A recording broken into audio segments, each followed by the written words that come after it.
if you can imagine that someone has collected the advertisements for New York City's steakhouses.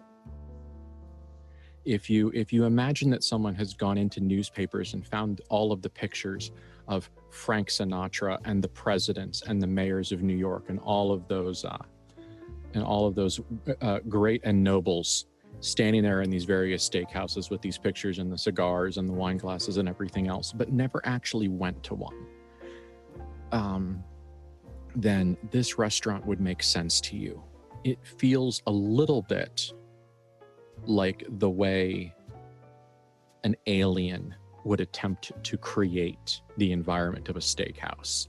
It's right, but you can see in your experiences as the Van Horsts, who have of course been to almost every real version of these kinds of restaurants, this is the kind of dark wood, thick glasses, cigar smoking, thick steaks kind of places where far too much unelected power collates and makes decisions. This much like many of the other places we've experienced lately, is an emulation of the halls of power. This is what someone who wants to look like they run an important place would do, because you can see where the molding doesn't quite match from the ceiling to the floor, where some of the things are from different ateliers, crafting houses, like different brands, where the china is of one brand, but the silverware is not of that brand, and all the plates match, but not, it's that very much like, it's like a steakhouse off of Wish. Wow. Yeah. Got it. Evokes a certain feel. It evokes a certain feeling, yes. So there are 5 people sitting around this table. There are 3 Van Horsts and 2 engineers from the Nevada Proving Grounds. Let us remember who they are. The loud engineer, which was the kind of the classic American male cut, his name now has been introduced as Edward Alberts, and he is absolutely as loud sitting down as he was standing up. He is a presence, and now, fantastically, his presence has transcended not just sound, but has entered into your sense of smell and taste, as apparently this man has also purchased his idea of style and taste from a strange creator, because he has apparently put on far too much cologne.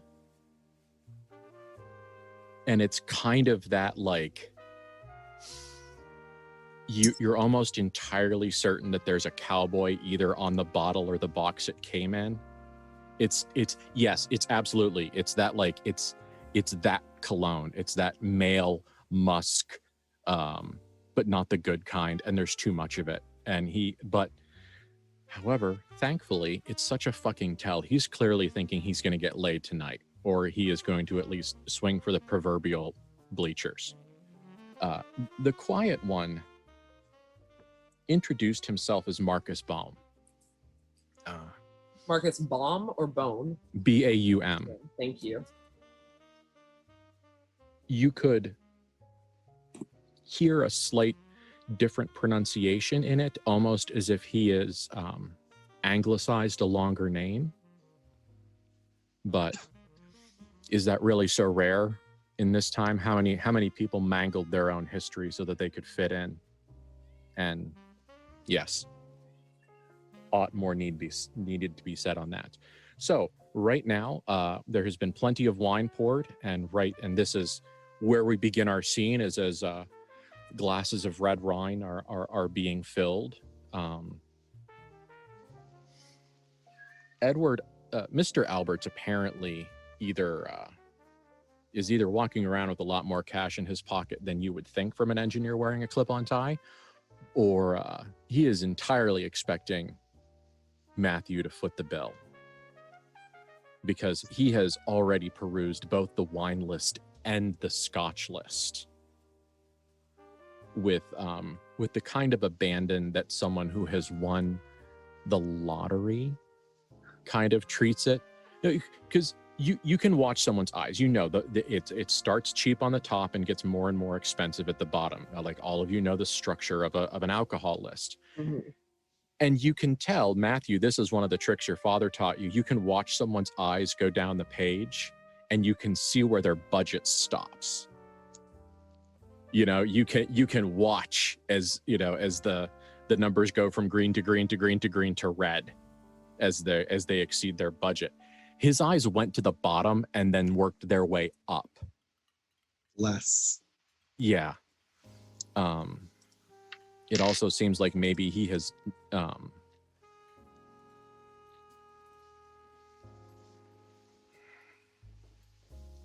he might have had a couple beforehand. You got a little bit of a pregame vibe, or he's actually that cocky. But he also, Clara, made an absolute deliberate show out of standing up and holding your chair for you. And doing all of that and legitimately hissing at Marcus to hold Bethany's chair out for her.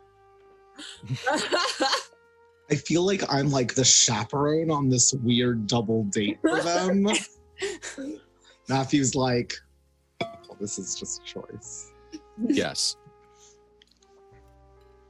And Bethany's just like, my sexual identity has never been more intact than it is at this moment. Like,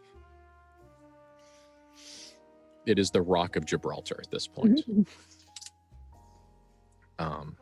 Claire's taking one for the team and leaning a little close to him in that aura of cowboy cologne. Yeah. And smiling and occasionally doing the arm touch, you know, being very bubbly and very chatty and trying to socially direct and hostess this entire group and not leave anybody out, but make certain the men bond. Or at least congeal. Yes. Bond might be a strong word. Loosely gelatinized together. The aspect of friendship. It's the 50s. That's where we're at. Oh God. Like I grew up Lutheran. Like I've eaten more than my share of Jell-O salad, and that's still a word that fills me with horror. I've eaten Jell-O with raisins and carrots in it on purpose. Like I've been to the wars. The food of the future. So since this restaurant is in town, I'm guessing if it's got a scotch and a wine list, one of the only places not run by a Mormon. Yes. Okay. Yes. And this is valuable to have found. Yeah, we're actually kind of like, I feel like Matthew at first is like, ugh, I can't. Oh wow, there's alcohol. Yeah. My mood has suddenly lifted. Absolutely. Yes, totally. That was absolutely intended and not at all an absolute failure on my part to remember a piece of the setting. Fine. Totally fine. Yes, and Yes. yeah, you know what? Let's make it that. That is what this is. This was the spot where a man of profoundly absent religious structure thought that he would take advantage of the community and provide the spot that clear he thinks he's a public speakeasy. Of course. Mm-hmm. Which was also one of the reasons why you had absolutely no trouble getting a table for 5. There's like 4 tables in here, and you are the only people in the restaurant. And what you did notice, and pick which one, if any or all, it doesn't matter. Notice that when they brought out the drink lists, that there was the faintest line of dust across them, clearly wiped, like clearly they've been cleaned, but it was like you can imagine one of the members of staff going, the fucking drink lists, and like cleaning them off So it's an open secret, like so many things are in Americana culture. Another intoxicant is an open secret. But it actually seems like, for better or for worse, like they're walking their walk and talking their talk. People might come in here for a fancy dinner, but they're not ordering booze. Well, we'll help clear a few of those bottles. Yes, you are trouble fucking shooters. Mm-hmm. There's 5 We're of us, helping so out. we at least order 3 bottles of wine to start. Yes.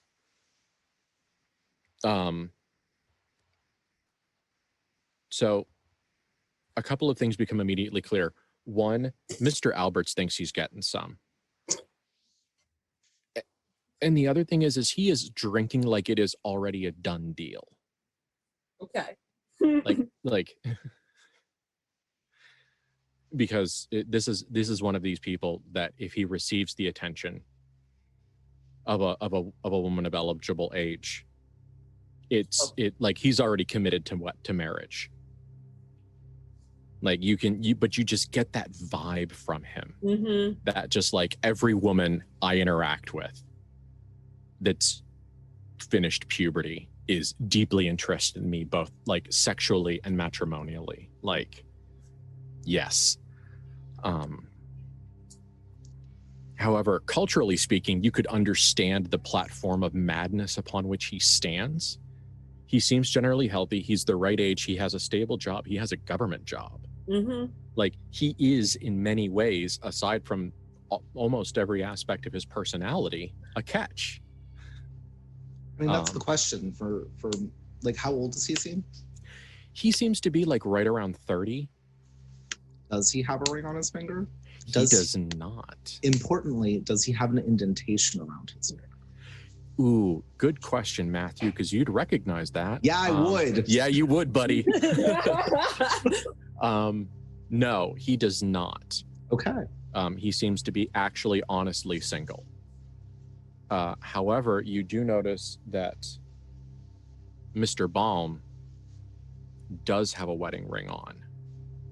Oh.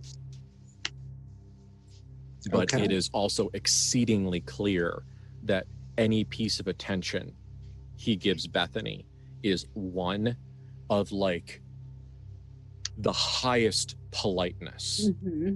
Like the courts of Europe. Like this guy, like this is one of these guys that will be like, I'm sorry, I cannot walk to your car because I will not be alone with a woman. Great. Mm-hmm. You know, that kind of vibe. Like he is, and it seems like every time Alberts is more of a dick, Baum like is somehow attempting to compensate through politeness.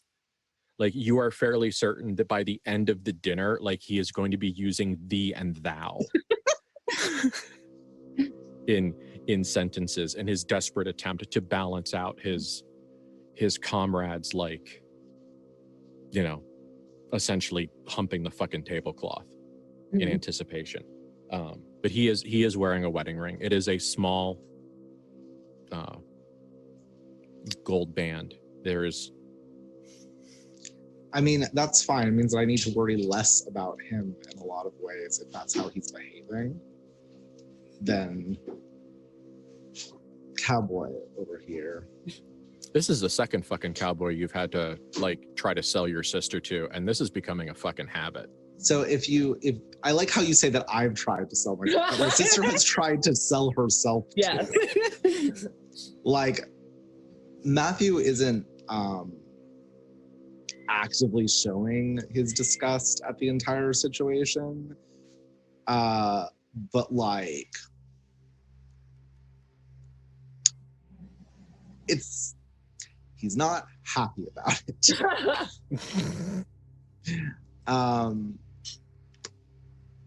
He certainly, I would say that he encourages a scotch to be. I'm sorry, my cat is. That's okay. He encourages for the men to also get a scotch, because if this guy is already kind of drunk and he's clearly intending to get drunker, then it will simply be that much easier in a way to be like, oh, so sad that you didn't get to get some tonight. Guess you're too drunk to stand. Ooh, okay. Actually, how about you, Matthew? Grab your dice. Because that's interesting. Both options are interesting enough that I want to add some randomness to it. Let's go. How about you do an influence other? And the better you roll, the drunker he gets. Lord. Okay. So I rolled. That is with my charisma of 15. All right. Yeah, they do what you ask, which absolutely sounds like becomes literally impotently drunk. I mean, look, by the end of the night. Yeah, it's like by the end of the night, that's his hope. His goal is, that they keep enough coherence so that we can get them, information from them over the course of this. But that by the end of it, it's like, Roger, I think you gotta go sit down. Yes, absolutely. I understand your intent, and the dice have agreed with you.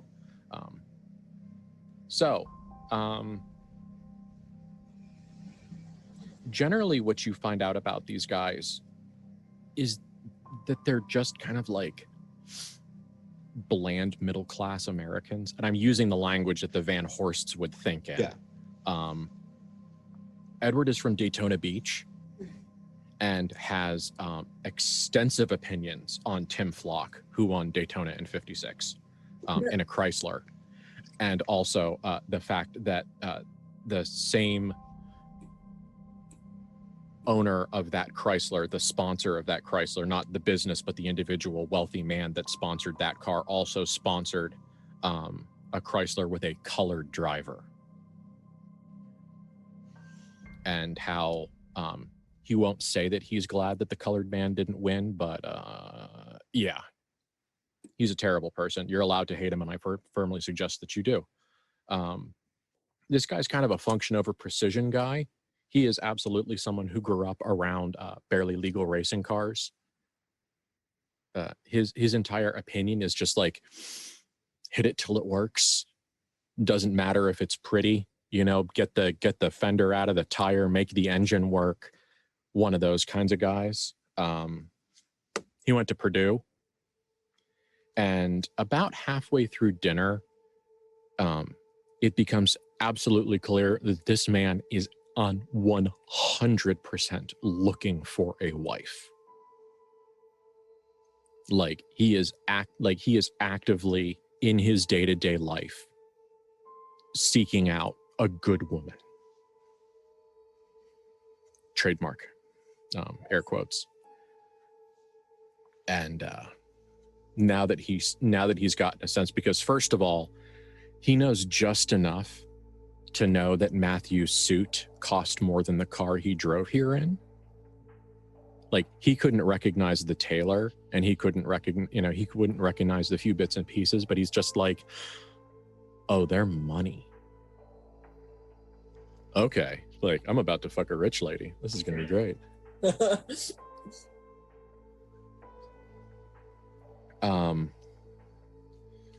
Marcus is from Dayton, Ohio, and to which his he graduated from Dartmouth. His parents were farmers. Corn and cows was kind of his line. Like, you can clearly tell that this guy has a script that he reads. He's got like 10 lines, and these are the lines he uses to survive socializing. Oh. Like, he has his script. And you also find out that he's a widower. Oh. And his wife died of cancer about 3 years ago. Yes, good, correct face, sir. Yes, that is a really interesting thing to notice from someone working at the Proving Grounds. Yes. So, I mean, are we all doing like irresponsibly large stakes? I mean, yeah. Okay. Yeah. Bethany at least will have an irresponsibly large stake to ponder. Yeah. I mean, she's going to have a very large rare stake to angrily cut and watch bleed as she stares. at that terrible man that she hates. Yo, fair. Yeah. Yeah, that seems very Fair enough Bethany to today. bleed is what she wants. Yes. So blue. Pittsburgh rare, Yes, please. which is burn the outside, and if the inside isn't at room temperature, I'll be mad at you. Mhm. That is a real way to cook a steak. I don't know why. I had never heard it called that. Yeah. That's blue steak. I, living 45 minutes out of Pittsburgh, have heard it referred to almost exclusively as Pittsburgh rare. That's hilarious. Yeah, like I know it as black and blue, Blue. as like French blue. Yes. With the entirely American folkloric story that the reason it's called that is because one of these big burly steel workers like put his steak and like put it on a metal pipe like stick and like stuck it in the furnace and burnt the outside and like put it up against some portion of the steel manufacturing process and like burnt the outside and left the inside raw. That's the local story, but that's some Americana there. Yeah. It's definitely got some like edible cryptid vibes. So I'm not entirely convinced.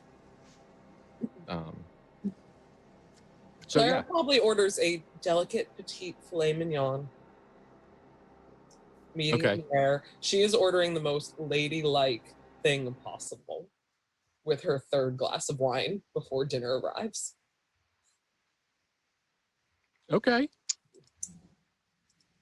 I'm here for it. Yeah. Like, do you just go for the filet mignon, or do you go for like the little piece of bread with the bechamel on top? Like you're going for the full, or are you just going for the steak? Yeah, probably a little piece of bread. Something that when she eats, she can, have to lick her fingers at least. Yes. Okay. Yeah, doing that thing. Yes. Yeah, and somewhere at some point, one of my chef instructors has just like risen from their grave and is now slouching like zombie-like to beat the shit out of me for forgetting what that preparation is called. But it's okay. I've got silver. Yes, the Marcus orders like a 10-ounce New York strip. Like mathematically, he is exactly in the center point of the Cartesian graph of costs. Albert's orders like a 32-ounce porterhouse, brought out on the back of 12 strong men on a dirty piece of flint and just placed on the table.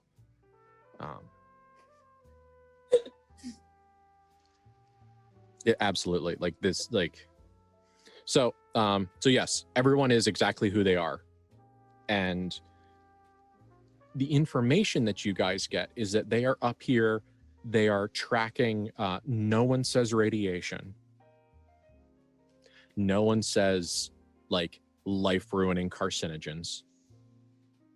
We're just taking some air samples, looking for dust and dirt from the testing grounds.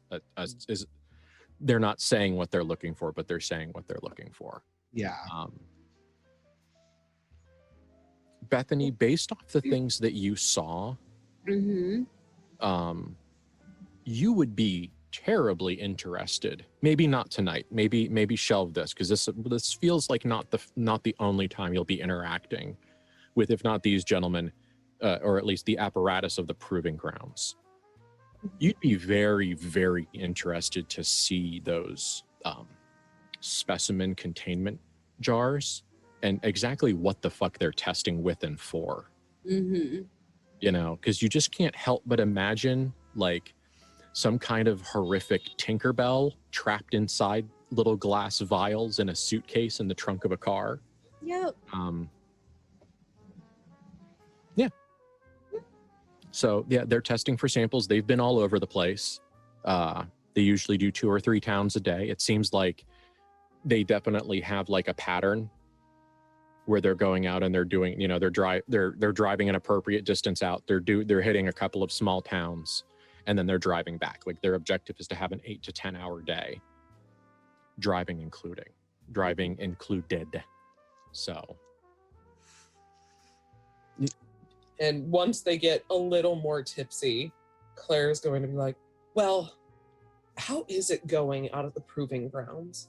We've been considering getting into, I don't want to call it the business. It is military, governmental, but I've heard lots of intriguing stories. It's the most exciting thing happening in our world nowadays, really.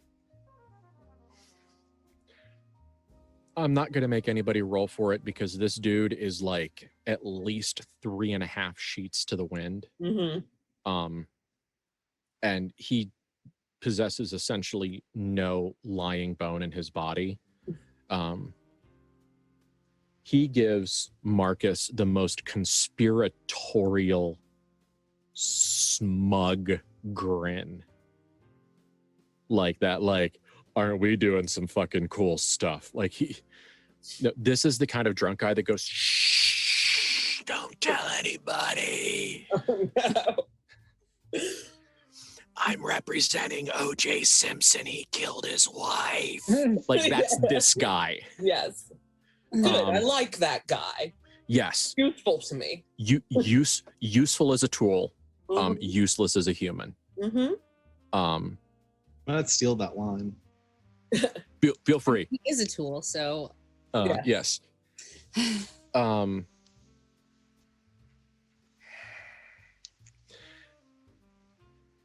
He says like, oh, there are some very interesting things happening, and that kind of like, I'm not going to tell you, but I'm going to let you know that some really cool shit is going on. And now would, you know, if you ever, and he looks directly at Clara. Clearly, this is a one-person invitation. There is no +1 on this fucking ticket. If you ever wanted a chance to, you know, maybe take a spin around some of the more interesting places, I think I could probably make that happen.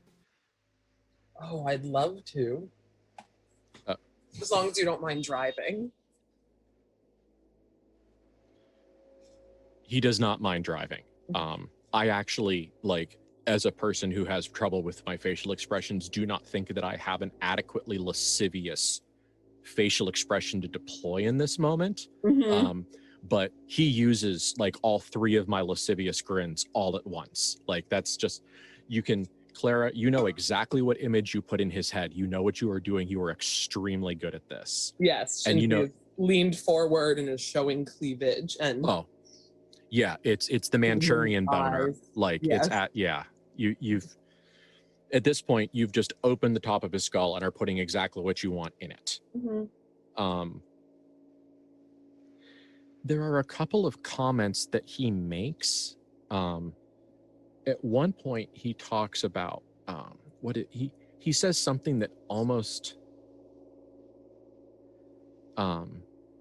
what's the word he used?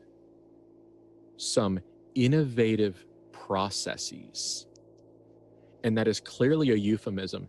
And that is the only time in this entire dinner that Marcus Baum like has a strong emotional response, to the point where like he says that and Marcus like bobbles his drink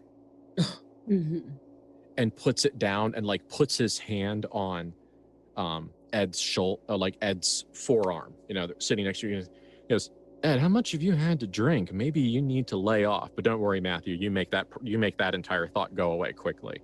I mean, the thing that he's going to do with that is like, you know, he's basically going to lean into the sort of like, I don't want to say broiness because it's a different type of thing, but that sort of like among men thing.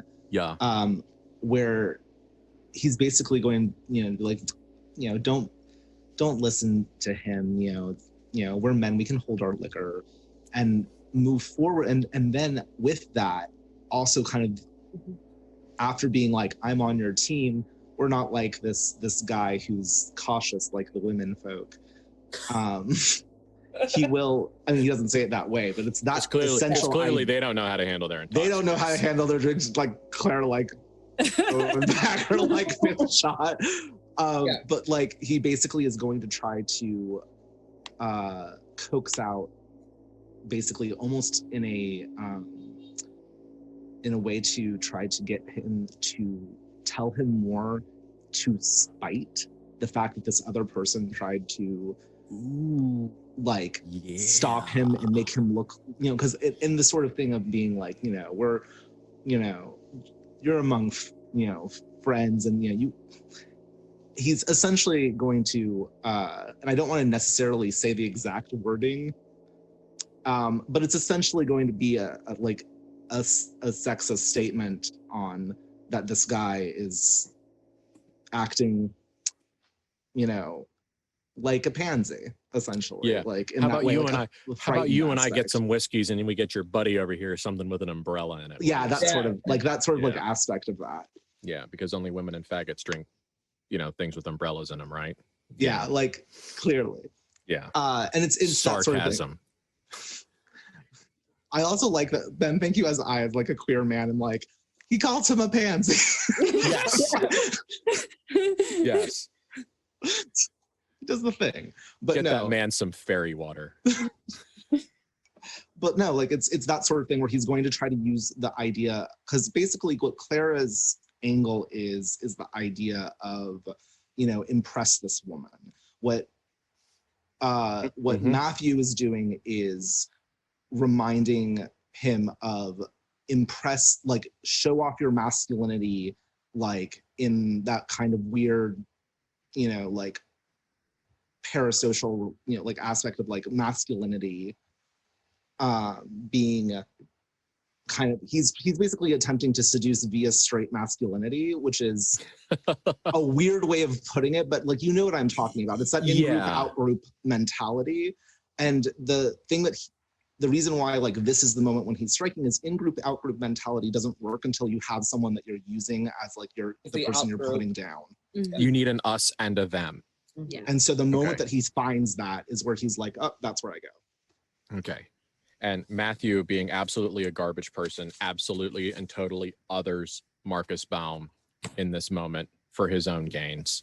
Oh yeah. Okay.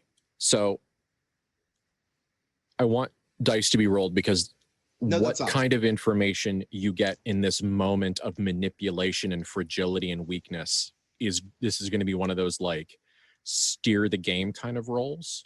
Okay. Because what level of revelation you receive right now will absolutely directly influence the angle of approach for the rest of the proving grounds, like storyline and place. So what I'm going to say is pick whatever kind of get the information out of the person method you have on your sheet that you think works best.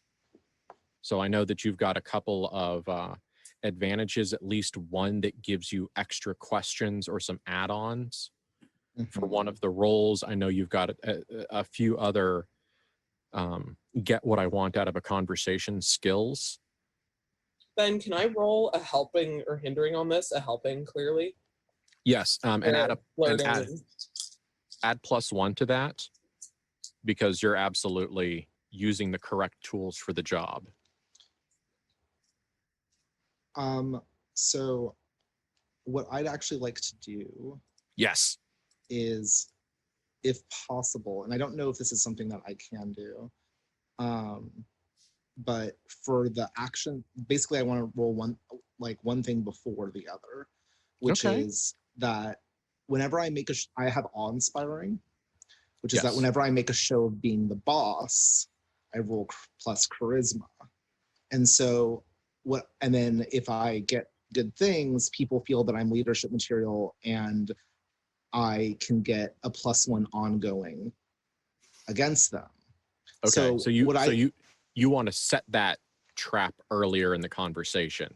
Basically, like when I start doing my putting the guy down and creating an us versus them situation, that's when I kind of want to be like, I'm taking control of the situation and showing that I'm the boss, because I'm basically, trying to remove this person's, restraint on his friend. Yeah, you're the man of the table. Even though the table is round, you're sitting at the end of it. Yeah, and so once I want to do that first, and then basically from that, he's moving into the questions of like, but why don't you tell us? Sure. So roll that one, and then Clara, did you roll your help someone else? Yeah, so I got it a 12. So that's another +1 to his. Yeah. Yeah. Okay, so that is 13 plus Probably 3, charisma. so that's 16. Yep, you get it all. Which is people around you all accept you as their leader and listen to you. Take 1 against all people in the scene. Nice. So, and then I'll do the actual thing, and that's what do I have? So I have that +1, and I have Clara's plus. Yes. So whatever you pick Mhm. gets a situational +2. So if you want to influence other, or if you think you've got an advantage that's going to give you a better set of holds or moves. I feel like because I don't necessarily want to be just limited to what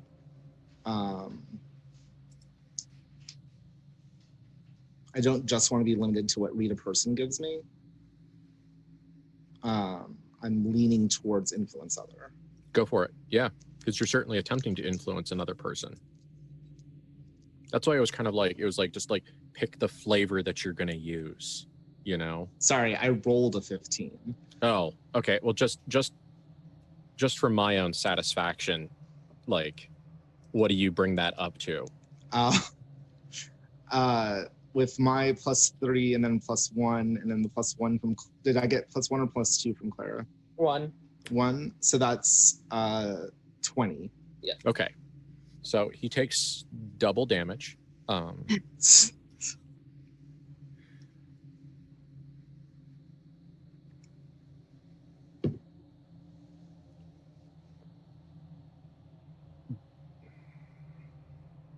Bethany, this has been a quiet night for you. Yep. I think we can all agree that the amount of mental energy that you put into your time with the Red Lady and then processing that and then the stresses of after that have left Bethany on the low energy scale. However, out of the 3 of you, you are the closest thing to a trained occultist at the table, having read your father's notebooks, which were not as useful as you wish they were. So when Alberts starts talking about the way that nuclear detonations interact with the most fundamental pieces of the world and how we are changing the nature of things we cannot observe. We can only observe their results. All 3 of you get it because all of you are certainly not sleepers and have been steeped in terrible, damaging, scarring occult experiences before. But Bethany, like, your ears perk up a couple of minutes earlier. You don't know if this guy knows it. You don't know if Alberts knows it because his pacing, his inflection has changed slightly in that way that you do when you are trying to remember something somebody else said. And so clearly he is repeating the lines, or at least attempting to recreate the lines through the fog of alcohol that he's working through right now. This motherfucker is talking about magic. He may not know that he's talking about magic, Van Horsts, but he is. Like, this dude is absolutely describing some of the things that they're doing at the proving ground as magic. Maybe it's just spiritualism. Maybe there's some wackadoodle people reading some weird books in addition to their like nuclear physics books, or it could be something far more menacing. But this guy at least has listened to someone give long speeches on the spiritual aspect of the work they're doing at the Nevada Proving Grounds.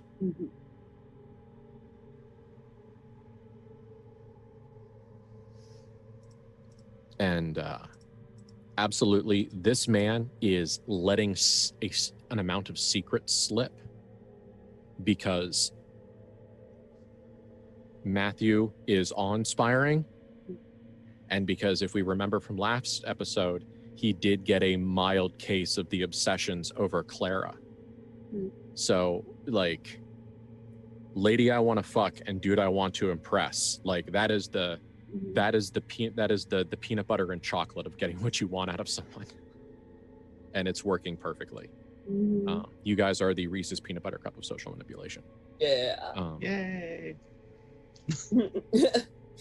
Heh. We're terrible. Yes. It's fine. If you act like the Van Horsts, go to therapy. Yeah, it like Marcus kind of like comes back out of whatever, like, I don't want to be here headspace, and he's like, and actively like grabs his bicep in it with a face of honest and legitimate like fear/terror on his face, like, hey, Ed, you're drunk. Maybe you should stop talking. In that absolutely like, you are spilling secrets and you need to shut the fuck up, dude, but I'm also trying to make this seem super casual. Remember, this is 57. Yeah. And Senator McCarthy has beaten his path. The socioeconomic pyres of McCarthy's witch hunt are still burning, and this was also just a very short while away from all of the loose lip sink ships, all of the information propaganda from World War II. Like, this is all current. And so the fact that a government employee could be fucking up this badly, like, Marcus is terrified. Yep. Like, legitimate fear. Clara smiles at Marcus, just like, oh, don't worry about it. We know how to keep our lips shut. I promise. I absolutely promise. Hopefully we'll be working with you all soon. We've supplied many, many government contractors with steel and materials that they would need, haven't we, Matthew? Of course. And he'll actually talk about, he'll switch the conversation over to some of like the business, things that he's done, and basically like switch over the topic so that we can like to try to smooth over things. Yes.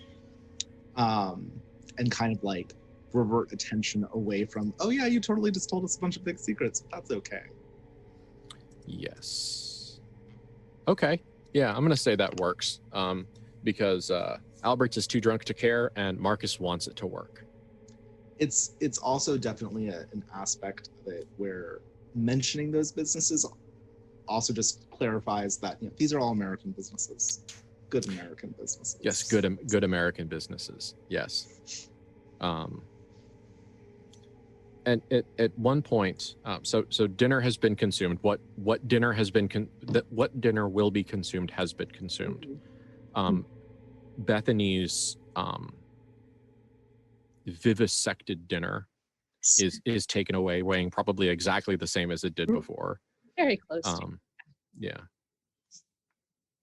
And so now we have entered into the after dinner liqueurs. We have entered into the brandies and the cognacs and all of those other things, and also the cigarettes if you choose to consume them. Now, what's interesting is that Alberts doesn't smoke. What he does is he takes out a little tin. And Clara, you're like, that's a drug. That's a drug. Yeah, Only one thing comes in tins like that. That's drugs. Hi. Yeah. Hi. She leans a little closer and looks curious. Gives him the big eyes. Clara has probably never heard it, but I'm sure that the players have. Have you ever heard someone rattle a bag of like chicharrones? Oh, yeah. Like that kind of like organic crispy sound? Mm-hmm. It has that kind of a vibe when he you make a sound when you open something. And he takes out a very, very dark brown, verging on black, like sliver of something. And it almost looks like, honest to God, it looks like a piece of wood or like pressed hash if you're trying to figure out what fucking drug it is. But it definitely looks like something that has been cut like with a planer. Okay.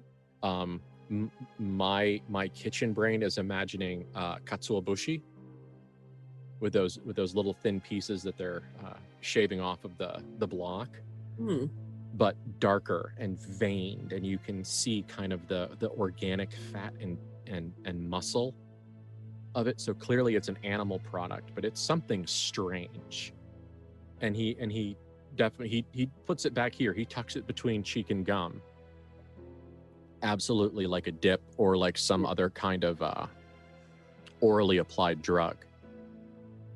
And he offers one to Marcus, and he turns it down. What's that? I've never seen it before. Oh, he has that embarrassed look of someone who is kind of like taken out a who's taken out a spliff in the wrong crowd, who's like, I'm not going to get shot for this, but now I'm embarrassed because that kind of like, oops, sorry. Is this a faux pas or not? I can't figure it out yet. But he says it's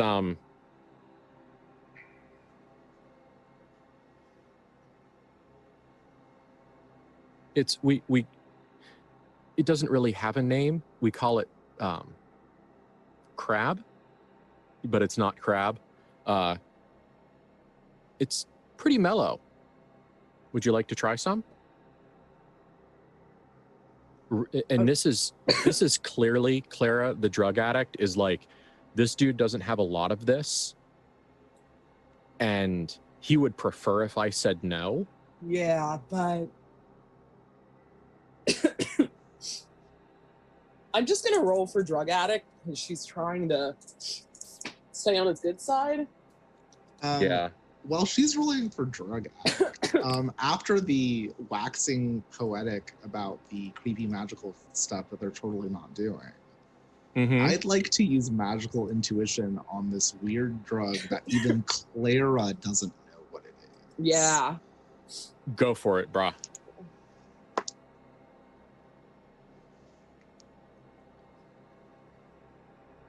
She got middle of the road, so she really wants it, but it's like, oh, if you don't have that much, I don't want to take your special thing.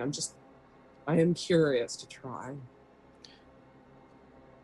Then I leave it up to you. It is a unexplained drug that this guy is clearly rather resistant to explain the origins of.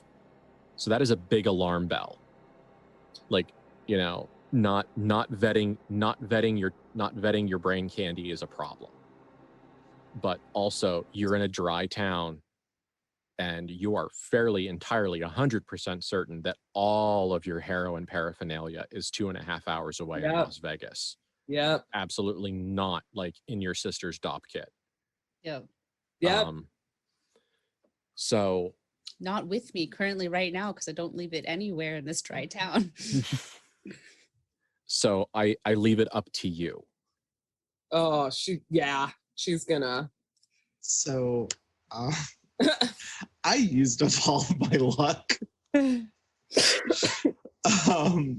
I rolled a 4. Matthew. Yeah, so I rolled a 4, which means that I'm at a 6 for magical intuition, which I still get one of the options, but I either have a unexpected vision or attract attention, and you take a hold, or you make a move. Yeah, that sounds right, but I want to read the exact words. Yeah, go for it. Magical intuition, page 115. There you go. Choose one option, but you get an unexpected vision or attract attention. The GM makes a move. Oh, that's so open. All right. Well, it's really open. Y'all, tell me what you want to know. I mean, out of the 3 options, there's only one that's really for objects, which is learn if something has a magical nature, which is what his goal was like, is this, like, this guy was talking about some magical weirdness earlier, and he pulls out a drug that even my incredibly drug addicted sister doesn't know about. Yeah.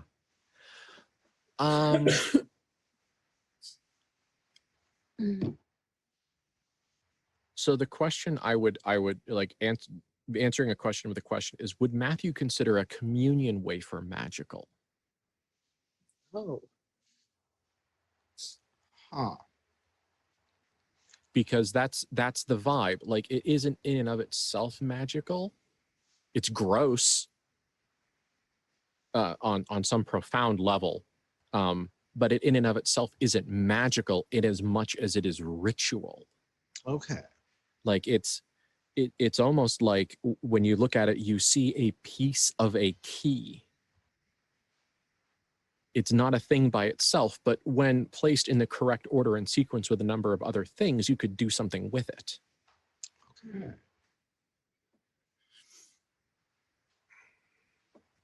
All right.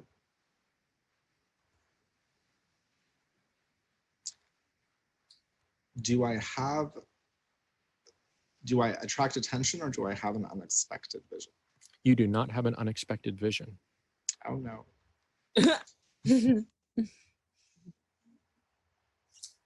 You've attracted attention. I just reserve the right to inform you what kind of attention and when. I'm totally fine with that. He looks at it. Yeah, like it. Yeah. Honestly, you know what? You know what it looks like? Some kind of unknown fucking charcuterie. That's what it is. All of you have seen it. It is some kind of like, and it's one of those like deep, dark, super smoked, compressed kind. Oh God. Clara looks and gives it a little sniff and then goes, just behind my lip. Yes, like roll to keep it together. Okay. Yeah. So the experience that I'm working with in my life is when I was a junior varsity football player. The year I found out I don't like hitting people for real. Mm-hmm. And however, I made friends. And of course, in Western Pennsylvania, when the masculine bonding ritual is offering you chew, Yeah. of which I had zero experience, even observed experience with. So I took some and I did the verb. It's called chew. I chewed it. Oh no. And then I rolled a 15 on keep it together and swallowed it, because that's what you do with food you don't like the taste of. You just swallow it. Mm-hmm. Yeah. So in my head, like the response is that like, oh, this is okay. Well, I rolled a 10. Okay. But, I forgot Clara has a -1 willpower, and that is the thing on keep it together. Well, spit in his face. You know what? I'm gonna double down on you. Okay. So the first thing is that you absolutely positively have to get this out of your mouth as quickly as possible. You have approximately 45 seconds Oh God. before it becomes a projectile, because this stuff tastes like bacon that has been cured in a 20-year-old ashtray. Mm. This is just like ashes and burning and meat and something that bites and tingles. Like, it is fucking repugnant. And you're like, if I could have kept this down, this would have fucked me up for the rest of the night. Mm-hmm. But it is so profoundly repugnant. No. And the left jab that follows up the right hook is, Clara, your sobriety has never been so clear to you Oh no. as it is right now, because you're just like, this is the only drug that isn't booze that I've had access to for like an embarrassingly small amount of time, but a million years in addict time. Yes. And I have to get it out of my body. But damn it, it's the closest thing I've been to high. Mm-hmm. in a while, and now I'm gonna like, you don't know it yet. You haven't finished creating the thought, but you absolutely intend to break into a pharmacy tonight. You are going to put an opiate in your system. Yeah. Like, we need to check the pharmacy above the spot where the people said that lady is. Maybe there's something in there that we could learn about. Yes. I need to learn all about this bottle of morphine. Yes. Oh gosh. Yeah. The siblings definitely know that the look on Clara's face is very, like, her eyes just go slightly wide and gentlemen, excuse me, this hit a bit hard. And she like gets up, napkin off the table, and double times for the bathroom. Tick, tick, tick, tick, tick, tick, tick, tick, tick, tick, tick, tick. Yeah. Yeah. The distinct hustling and high heels sound. Yes. That only hustling and high heels makes. Yes. Yes. Because her brain is like, I'm going to vomit, probably. I am so ill that if I keep this in my mouth until I vomit, maybe I'll get a little high. Yes, like you are at this point trying to figure out if what you need, if preparatorily fishing it out from next to your gum is the right answer, but you're like, but if I do that, then it will be on my tongue. Yeah. Or do I just keep it where it is and accept the fact that it's going to take me an extra 5 to 10 seconds to get it out of my mouth with my finger once I get into the bathroom? Like, there is no good answer. No, but bathroom it is, 'cause that's better than doing it in front of people. Yep. Yep. Yep. So you get it out of your mouth and retch and everything else. The worst part is that, like, in the few moments that it was in your mouth, it tasted so bad and the nausea was so profound that your mouth like flooded with saliva in preparation to vomit. Yeah. But but now in that hydrated environment, like, you spit it out and you spit it into the sink because that was the nearest thing that you could get to. Yeah. And you spit it in the sink and you can actually watch it kind of like swell and rehydrate. Like you can actually see like a little bit of like peristalsis as whatever this stuff is like absorbs your moisture from your body and takes on a little bit of faux life. Like, it's not actually moving. Like, it's just a horrendous like chemical reaction to a piece of dehydrated something, but it reminds you far too much of the Metropolis worms. That's what I was thinking. That you barfed up. Went. Yes. Yeah. It's never in your life have you ever wished that you have merely barfed up a belly full of crawling metallic worms. But here we are, a new low. Yeah, I'm gonna run the sink and try to run it down the sink and probably be ill and then wash my mouth out. And yes, it's a solvable problem. And so here's what's interesting to the other two Van Horsts that are now just kind of like sitting there doing the everything is fine pose. While your sister encounters a drug that whooped her whole ass in 5 seconds or less. Alberts has a piece in his mouth and he's fine. Like, he's just sitting there like it's a dip. Like it's just a plug of tobacco, just, you know, rotting away in the corner of his mouth. So Matthew will politely cover with, she's not used to things like that. Don't worry about it. I'm sure she'll be fine. Yeah. It works. You guys have done enough like 15 plus rolls in this dinner that like glossing this over is... Never before has my sister touched and drug. Yeah.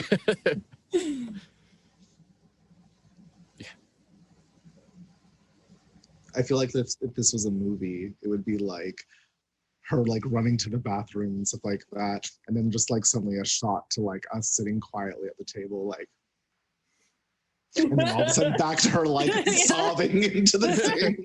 Yes. Yeah, the old Ren and Stimpy thing where they zoom in and then they do the sound effect for the blinking eyes. Yes. Which just that's how I found out I have misophonia, was those fucking cells with the squishing eyes. Yeah. So yeah, that is resolved. Just Clara clearly looks like she just ain't like, you know, like the world ended. I mean, everyone can tell that Clara's had a gastrointestinal event. Oh no. Well, because when you do the cartoon thing, when your face goes green, then white, then red, then polka dots, then stripes, and you know, all of that, like it's a giveaway. But you know, this is not the first time that you've drug barfed in a bathroom in the middle of dinner. Like this, like you're at this part you're good at. So a little powder, you know, whatever the other lie about it steps are. Yeah, put herself back together, reapply lipstick. Yes. And the edges are fine. Yes. So that was terrible, but everyone agrees to just kind of like pretend it never happened. Never happened. Mm-hmm. Yeah, so she waltzes back and goes, sorry about that. I've never done these things before. You've been so charming. He says I wanted to fit in. It's all right. It's all right. It's fine. I'm sorry. I should have warned you. It has a strong flavor that takes some getting used to. Oh, just a little bit of this, a little bit of that, all natural. He doesn't know. Yeah, it's clear. Like there is just empty fucking like what goes on in this dude's head is what goes on in the middle of a Dewar flask. It's just empty, echoing, metallic tasting nothing. Well, we should get another round of port before the night ends. Sure. Yes. Absolutely. And so it's kind of like, yeah. Let's Or would like something pleasant tasting. Now, what you do notice, Clara, is that as you were drawing to the end of the meal, that he actually very surreptitiously like gets his piece out of his mouth as if he was, you know, doing the final, and he is kind of cleaning, like it's gross to him too. He's just used to it. No, he's doing the smoker thing. Oh, he's doing the I'm trying to get it all out of my mouth. Oh, because he thinks he's gonna kiss Clara. Oh, that's gross. And she obviously didn't like it, so. Wow. Well. Yeah. Let's see how that goes. He's way too drunk to fuck. Yeah. Well, but we pleasantly stand up from the table finally, and he's stumbling up. She does lean over and give him a very gentle kiss right at the corner of the mouth. He goes, I look forward to us taking our drive one of these days. How do I find you? Oh, hell, flail, wallet, card.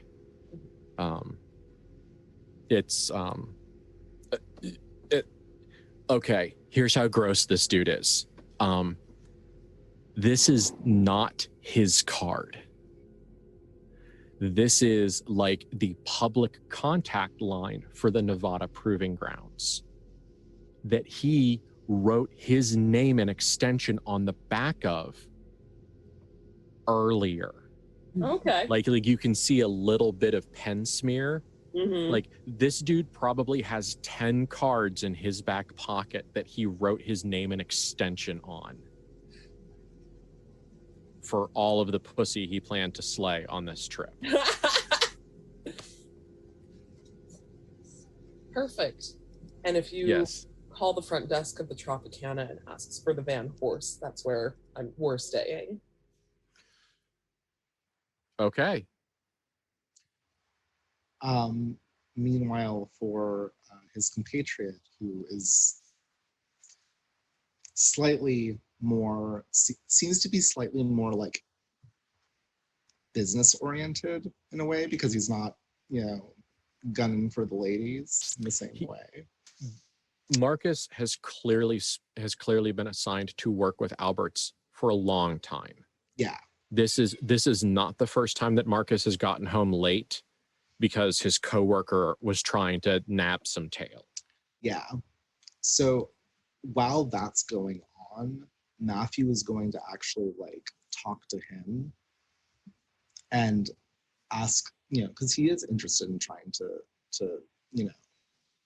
reach out, talk about these things. Is there someone that I could contact?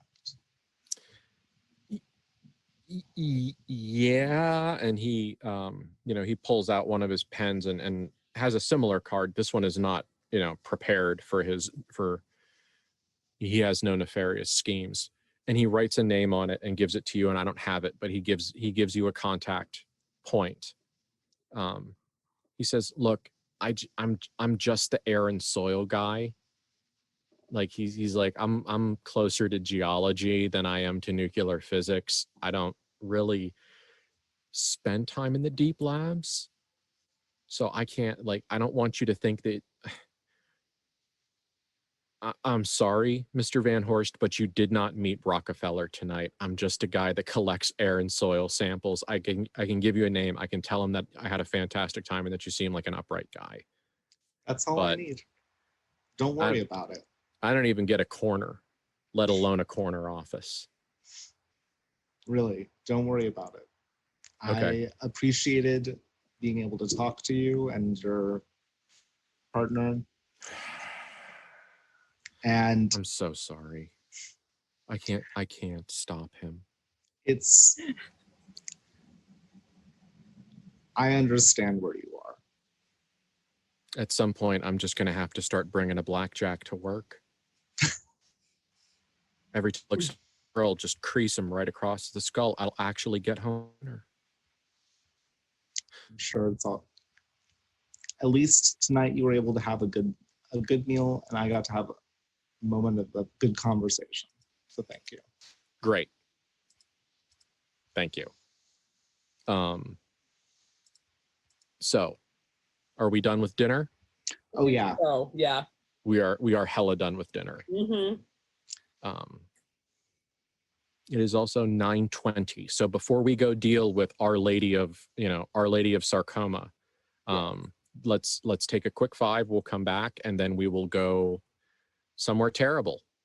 Yes, I will say that when they get back and we're getting changed to go out into dealing with Our Lady of Sarcoma, there will be at least a period of time where Matthew's I'm gonna need some time with Clara. Yes. I need to reaffirm my possessiveness over my partner because I just had to deal with that. I'm sorry. Which is its own gross misogyny, but Oh yeah. Welcome. Yeah. Bethany, I feel like Bethany's just oh my god. Bethany is Apparently, however, David had a fucking hoagie. He got some kind of Philly cheesesteak or something. Mm-hmm. So, he was sitting in the car, he has a napkin tucked into his shirt collar, and he's got butcher's paper. The best. That sounds more pleasant than our dinner, frankly. In a lot of ways. Yeah. But So, we will come back, and we want to say 9 minutes, 9:30. Yeah, we'll 9:30 works. Yep. So we'll be right back, guys. Cool. In a minute. Welcome back. Before we get started into the terrible part, one of the things we try to do is we try to show some of the safety mechanics we use. And one of the ones we're going to show right now is just midstream check-in and calibration, because it's never a bad time to see how everyone's feeling. So as we get into the next thing where you guys venture into the wherever and find out about the cancer mancer, if this ends up in physical conflict, which that's my anticipation, do you guys want to handle this as the Van Horsts, where you guys, I mean, because you guys have some fairly murderous fucking skills sitting in your back pockets. Do you want to handle this as the Van Horsts, or would you rather have like the crunchy parts of that physical conflict to be more handled by David? Like, what do you want to do? I will say, I gave it some thought. I kind of want us to do it. One, because I did restat Clara to be fairly violent and haven't gotten to use that yet. But also, and if we talked about it, Clara would be like, she'd be worried with the deal with Mac. We said we would handle it. Ooh, okay. And that even with our relations with the Red Lady, like having our guard dog do something, like this feels important. So she feels like to honor our deals and our relationships, we should be doing this hands-on. Okay. But I'm open to hearing everybody else's opinion if you don't feel like rolling dice. I'm all good with it. I kind of like, it's always nice to be able to be like, oh, those powers that we very rarely use because we're not doing as much combat as like, you know, generally they would come up as we use our other powers and stuff like that with. So it's nice to be able to flex those muscles. My thing is that I think that like Matthew would have like David be like in the wings. Like if we're gonna get into a situation where it's like someone might die, then like maybe David could like help in that way. And that also works with Clara's thing of like, we have to do the actions, but like that doesn't mean we gotta die. Oh yeah, he can get our ass out of the fire. Yeah, and so like I think that also helps us with the inherent issue that would come up with like our murder dog boy, who we love very, very much as the tool that we use. Like I know that he needs his like walkies and his like etc. stuff like that. So like he could still like take out like auxiliary stuff in the sense of like that wouldn't wouldn't necessarily be doing, but that we're doing the head-on stuff. That's fine. The one comma but that I'm going to add to that is that if you use Matthew essentially as to use the wrong system as an overbid on a challenge, then the consequences that you would be avoiding are going to land on David. Yeah. Okay. Maybe it won't be 1 for 1. You know, maybe if you want to avoid a critical wound, he receives some other kind of setback that becomes a challenge to the Van Horsts. But it's not going to be a consequence or no consequence. It's going to be, does it happen to thee or does it happen to David? Yeah, no. And quite frankly, I don't actually really want to use David to get out of our physical consequences. It's more narratively, I don't want there to be a situation of David being like, I was not able to do the job that I am here for. Okay. That's more sort of the thing that I want. Like, I don't necessarily, like, I would rather take the consequences on us and not use it as an overbid. But I just am trying to make sure that it narratively will make sense with what we've been trying to prime David for. Yes. That it doesn't set us back on that. Because he's been upset before when we went off alone without him. Yes. But he's here. Yeah. So, no, that all sounds fine. I just wanted to know where we were. Yeah. Because sometimes people are like, hell yeah, give me the dice. I want to roll. And sometimes people aren't. So, all right. So just to just go over, just kind of like a moment more of safety mechanics. This is going to be gross. This is going to be gross, and this is going to be gross specifically in a way that touches very heavily onto cancer and end of life and infection and those kinds of themes. And that's pretty fucking heavy. It's twice as heavy in 2021. So both players and stream watchers, if this stops being fun, you know, X out, either out of your browser, or if it actually gets to one of you guys, either, you know, say red or yellow, or stop, or throw up the old wrestling sign, whatever you can get out of your mind as an uh-oh button, just use it. Okay? Cool. Yeah. Right. Okay. So so we went home, we changed, Matthew quite horribly and toxically marked his territory. good times were had by all. And we are Clara now. was definitely up for a quickie pre-crime. Yes. It's pronounced quiche. Ah, yes, quiche. What the fuck? I hate you. Okay. So where we are now is, unless there's anything else you want to do, is we are kind of standing on the street about a block away from the frame of the pharmacy is finished. Most of the shelves are in. We are now into the painting and the hanging of lights. Like the wiring is behind the walls, but now we're installing the lights, and that shelves are going up and things like that. But that's what's above. But as we knew from last game, kind of around back, there is apparently a set of storm cellar doors, which are the Wizard of Oz doors that sit against a building and open. That they say that's the place where this lady is.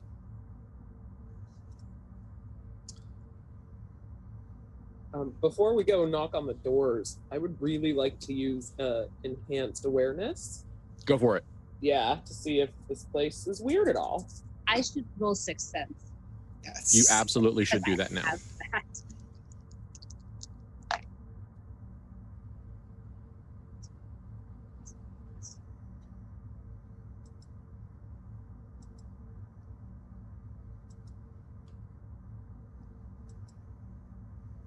Oh, gosh. Is enhanced awareness added to anything? I need to look it up. Oh, Clara. let me look real quick. It is rolled plus soul. Oh, thank God. Okay. I have a soul of 3. Oh, all right. Did you almost tear the illusion again? Yeah. Oh I my rolled God. 9. It's And I fucking didn't power. have it. I didn't have plus Okay, soul in my I can notes. fuck with the illusion. Okay. Might be less bad.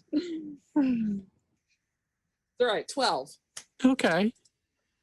You get some basic impressions regarding the location. Clara,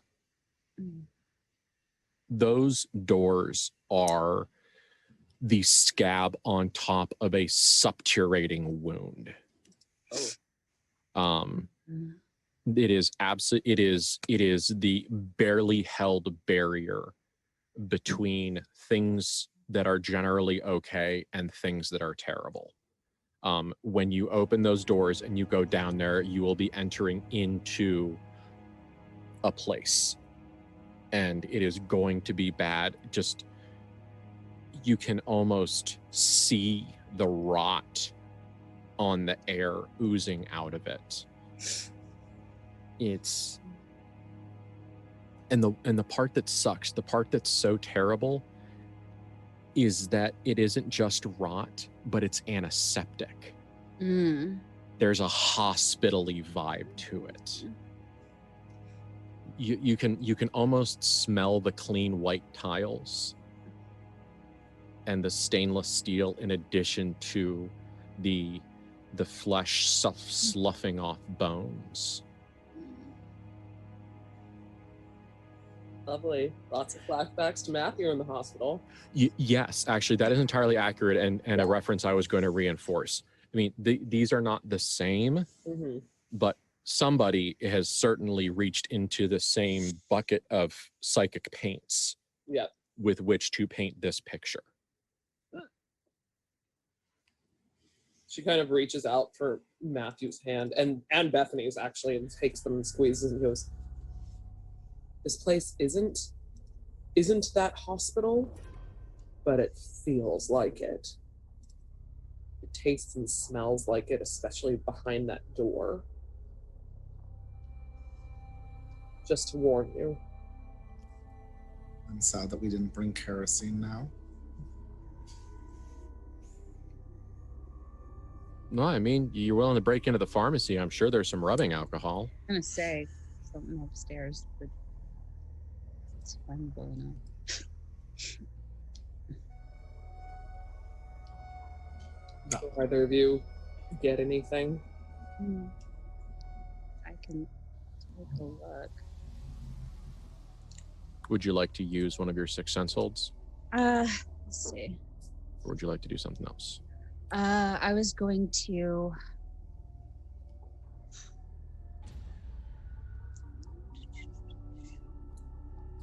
I mean, I can use magical intuition Okay.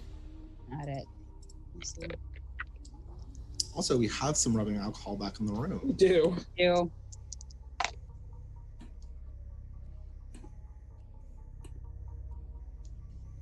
A soul, so that's 16. Okay. You get 3 options and you can save up to 2. Okay. So I would like to know where the illusion is weakest currently, and I'm assuming it's down those cellar doors. Yeah, I mean that's you know. Yeah. Nee. That's right there. But yeah. And I'm gonna hold, I think, the other 2 until we meet her. Yeah. And I would like to know her true nature once we meet her. Sure, I'll let you know. Thank The thing that I can tell you right now, Bethany, is that this reminds you of the invading force of your childhood home. Mm-hmm. Oh. Okay. Great. This has that crawling up out of the basement, rotten and skinned and insane sort of Feeling. Yeah. Hey, But it also has the desert in it. Mm-hmm. It's complicated. Okay. Mhm.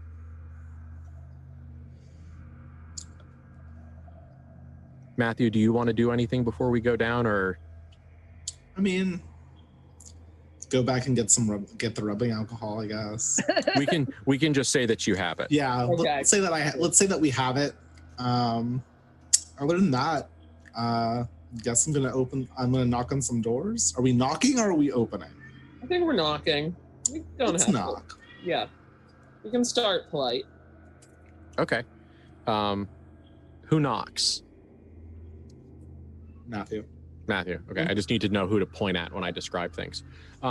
When you knock, so these are like good old fashioned, like the rust that like covers old metal that isn't Okay. when you knock, the rust like flakes off, and underneath it, like there's paint. You hope to God it's paint, but it's like that old thick oil paint. And it really, really feels like when you knocked the crust off of something. Like you picked like the scab of an abrasion, because now there's kind of this shiny, greenish, yellowish vibe. And it's the Gross. worst. Yes.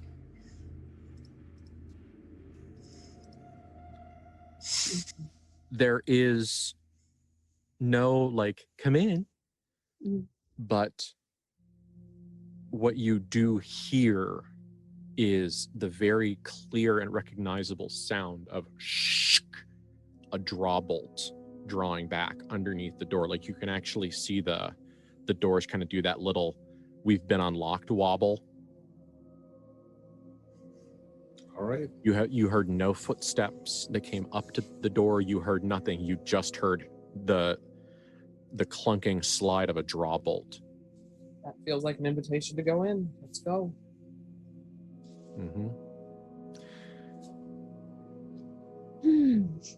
It fucking sucks.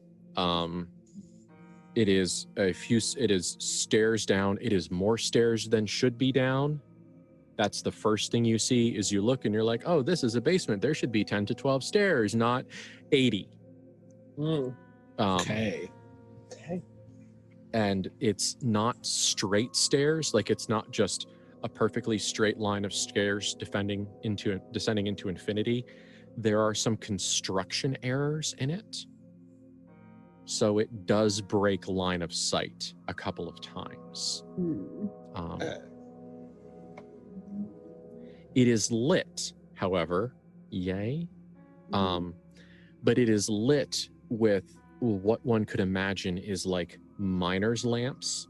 So they're electric lights, clearly, but they're just naked bulbs that look like they've been hammered into this, like the heavy, thick, triple insulated cord has just been hammered into the ceiling with like metal staples. But the light is inconsistent and yellowish, almost curdled in it. And when one goes to look at the light bulbs, it almost seems like they've been lined on the inside with something that has now dried out and cooked and yellowed. Because these are not new bulbs. These are not fluorescents. These are old-fashioned incandescents, so they're hot. So it's like they were full of some liquid, mucus or pus or something, and it looks like in the time that they've been on that it has boiled away, leaving only like just the glazing of filth on the inside. So the light isn't, you can navigate with it, but it is not good for reading. Okay. David is with you, right? Yeah, he's like in the back. Behind. I feel like Okay. he's in like he's bringing up the rear. Yeah. Okay. Also, Clara brought her gun. Yes, absolutely. Wanted to note that at least. David is fine. Like to the point where like 40 steps down, David has actually stuck his hands in his pockets. Whistling a jaunty tune. Not whistling a jaunty tune, but his head has a little bit of a wobble to it. As if whatever song he was listening to in the car while you guys were having dinner is stuck in his head. So this deranged place of misery has zero effect on his calm. Well, that's good. That's one of us at least. Yeah. I think that Matthew will basically just like lead the way, going down the stairs. I'm going. You get down to the bottom of the stairs, and it enters into. You are also almost entirely certain that, at least to an extent, you are not in illusion. You have entered into a place where these rules are a little bit more wibbly wobbly. You don't feel like you've gone to a completely different place, but it's just that sense of otherness, that vibe, the threat of that implication is here. Because down here now are tiles. The walls are tiled. The floor is either linoleum. It's linoleum, or it's supposed to be. It's like something has emulated these things. It reminds you a little bit of the restaurant, except instead of embarrassingly uncultured, it's malignant. It is like a pitcher plant. The pitcher is a hospital. And the tiles are mostly white, but they're not completely white, and they're kind of that yellowy organic white, almost as if like they're made from ground and bleached bone. And the floor has no seams in it. There's no grid of tiling. It's just one long expanse of this yellowish, greenish, speckled linoleum. And you just can't help but feeling as if you are walking on a piece of glass that is between you and an unimaginable, endless depth of filth and effluvia.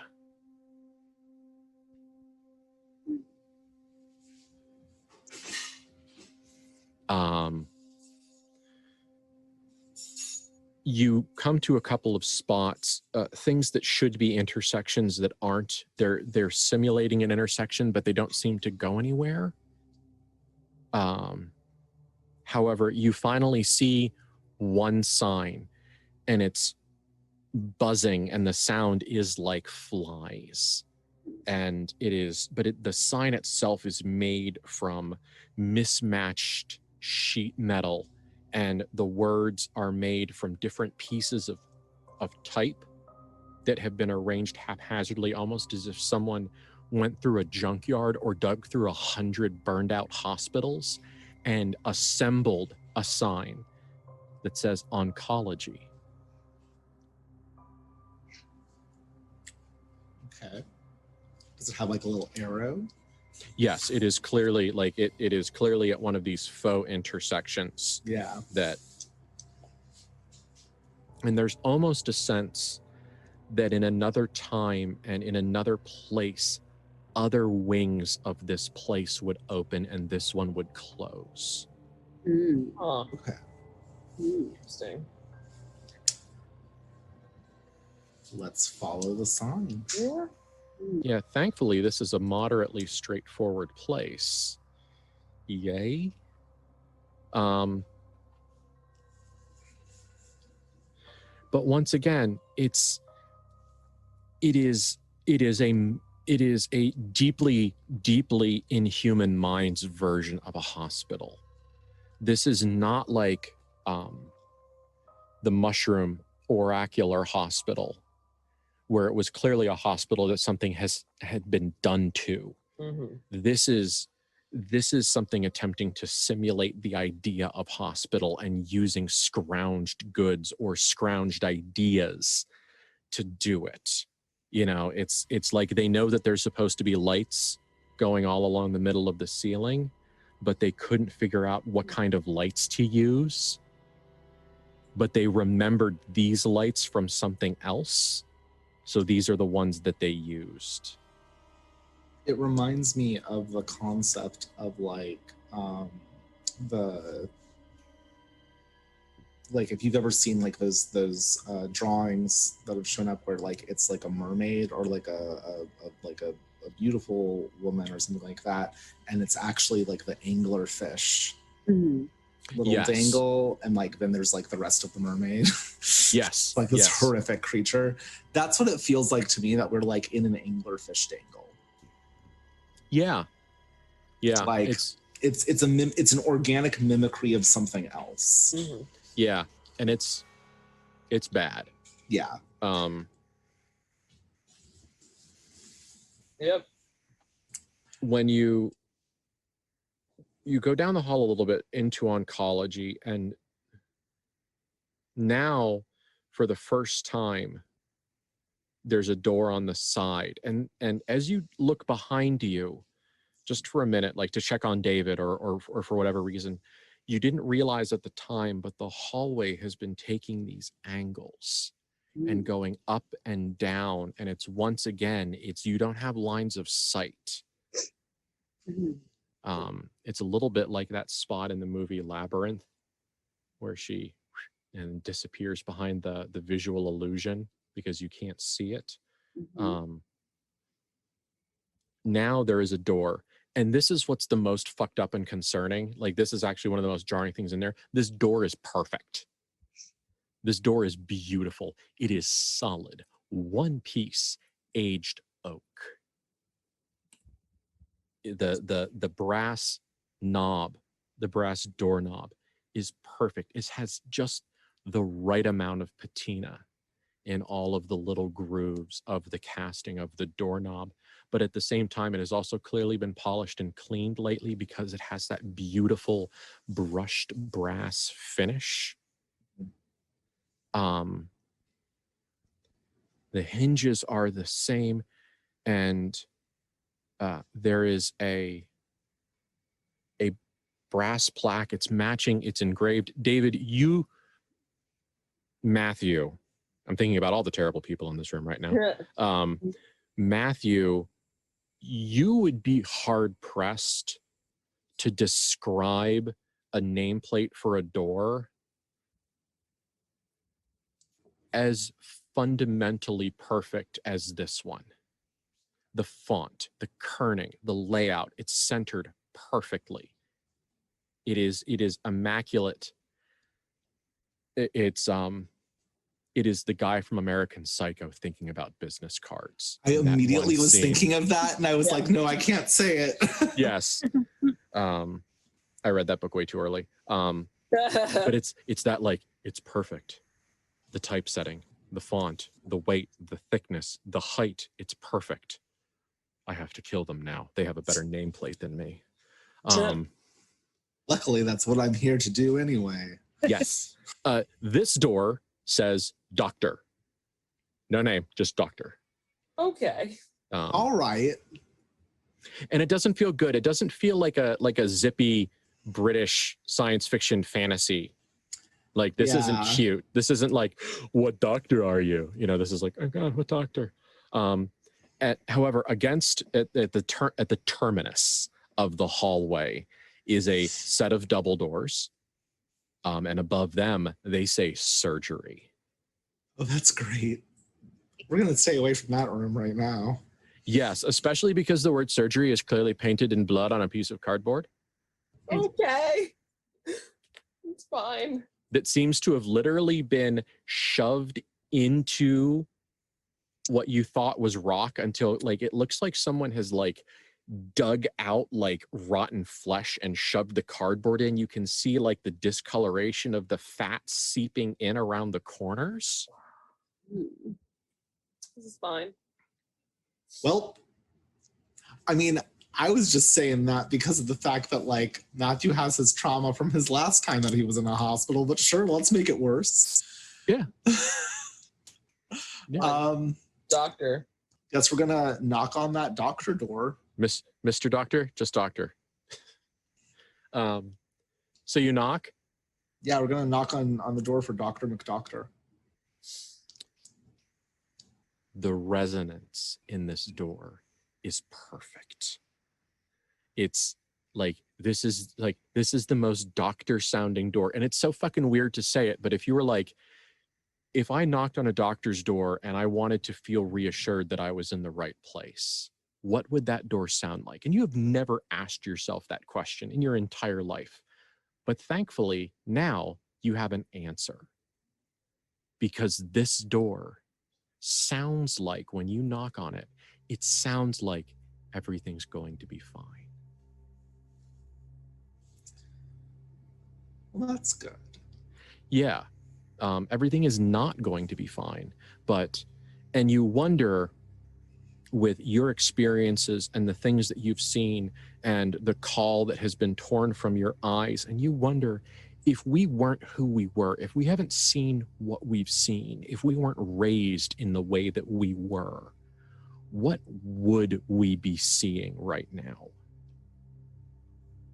If we were a desperate person in the throes of late stage cancer, trying in the last moment to come up to find some kind of miracle cure or treatment or something, if you wanted this to be the perfect hospital, like a fairy mound of medicine, you think you can almost see the layers of lie that this place would wrap itself in. It's you can see where it's missing. It's like when someone lies to you and they don't know that you know, and the story that they're presenting is intact, but they don't know that you saw them at a bar at 10 o'clock at night as they're telling you that they were in bed at 10 o'clock. But you can see that shape around you. So you knock on the door, but the door is real, or at the very least, the lie of the door is far more convincing than the hallway's lie. And now you hear, come in. Gonna open that door. Okay. Okay, so apparently the bullshit stops at the door, because this room is clearly some kind of temple or a temple adjacent. This is a religious space. This is not a medicinal space, as much as you can combine medicine and religion in a lot of ways that are not as terrible as this. But this is a ritual space and a religious space. There are impossible machines set into the walls where like doctor's awards would be. You can see these strange brass objects set on wooden plaques that clearly have been like ripped out of other things, set into the wall. There are there is a skull sitting on what probably is supposed to be a bookshelf. And if you say like, oh, doctor's bookshelf, there's a skull on the bookshelf because, you know, doctors have to have at least have to have like that one nod to like mortality in their office. Says the set team. But they have these weird little sticks driven all throughout their skull. You don't recognize them, but it looks like they've got some sort of pictogrammic writing on it, maybe something Asian, you're not entirely sure. But like Japanese or something else? No, this is like just all over the place. Yeah, this is like someone took an entire set of whatever the hell these things are and drove them into someone's skull. Okay. There are books on the shelves, but you can, like, without even looking them, you can tell that they're made from human and other intelligent creatures' skin. And like, they're gross. You can look at one and you can see where a hand grabbed it, right where you grab a book, like, you know, palm on the spine, fingers on the covers, take it out. But you can see where when they grabbed it, they like ruptured the fluid sacs on the hide that it was made out of. So it's kind of like this like nasty 2nd degree sunburn, kind of like blistering, except for where the hand grabbed it. Now they're all broken and crusty. It's, yeah, like this all slaps you in the face over the course of a couple of seconds. And sitting behind what is absolutely, without a doubt, a fucking altar on what like one of those flat little chairs that has no back, that it's just a simple thing, is a entirely naked woman. Pale skin, not porcelain skin, like never seen the sunlight skin. Sick. Not trapped in a house in Oban and only able to walk through the gardens every so often, Bethany skin, but never have seen sunlight skin. Hair jet, wet tar, gasoline at night black. Her eyes are probably black, but they're so dirty and bagged that you can't particularly tell. Like the filth under her eyes looks at this point almost like coal, KOHL, because it is so thick and so her figure is like Barbie doll. Huge round breasts. You can see the way her rib cage gives hints to a very narrow waist. It is revulsion. It is something that is pretending to be something else, pretending to be something else. And when she smiles, you can actually see like the mucus and things that like stuck her lips shut. So there's almost like a little act, like a force that she has to do to give a toothy smile. And from there, you can smell the rot coming out of her lungs and her throat. And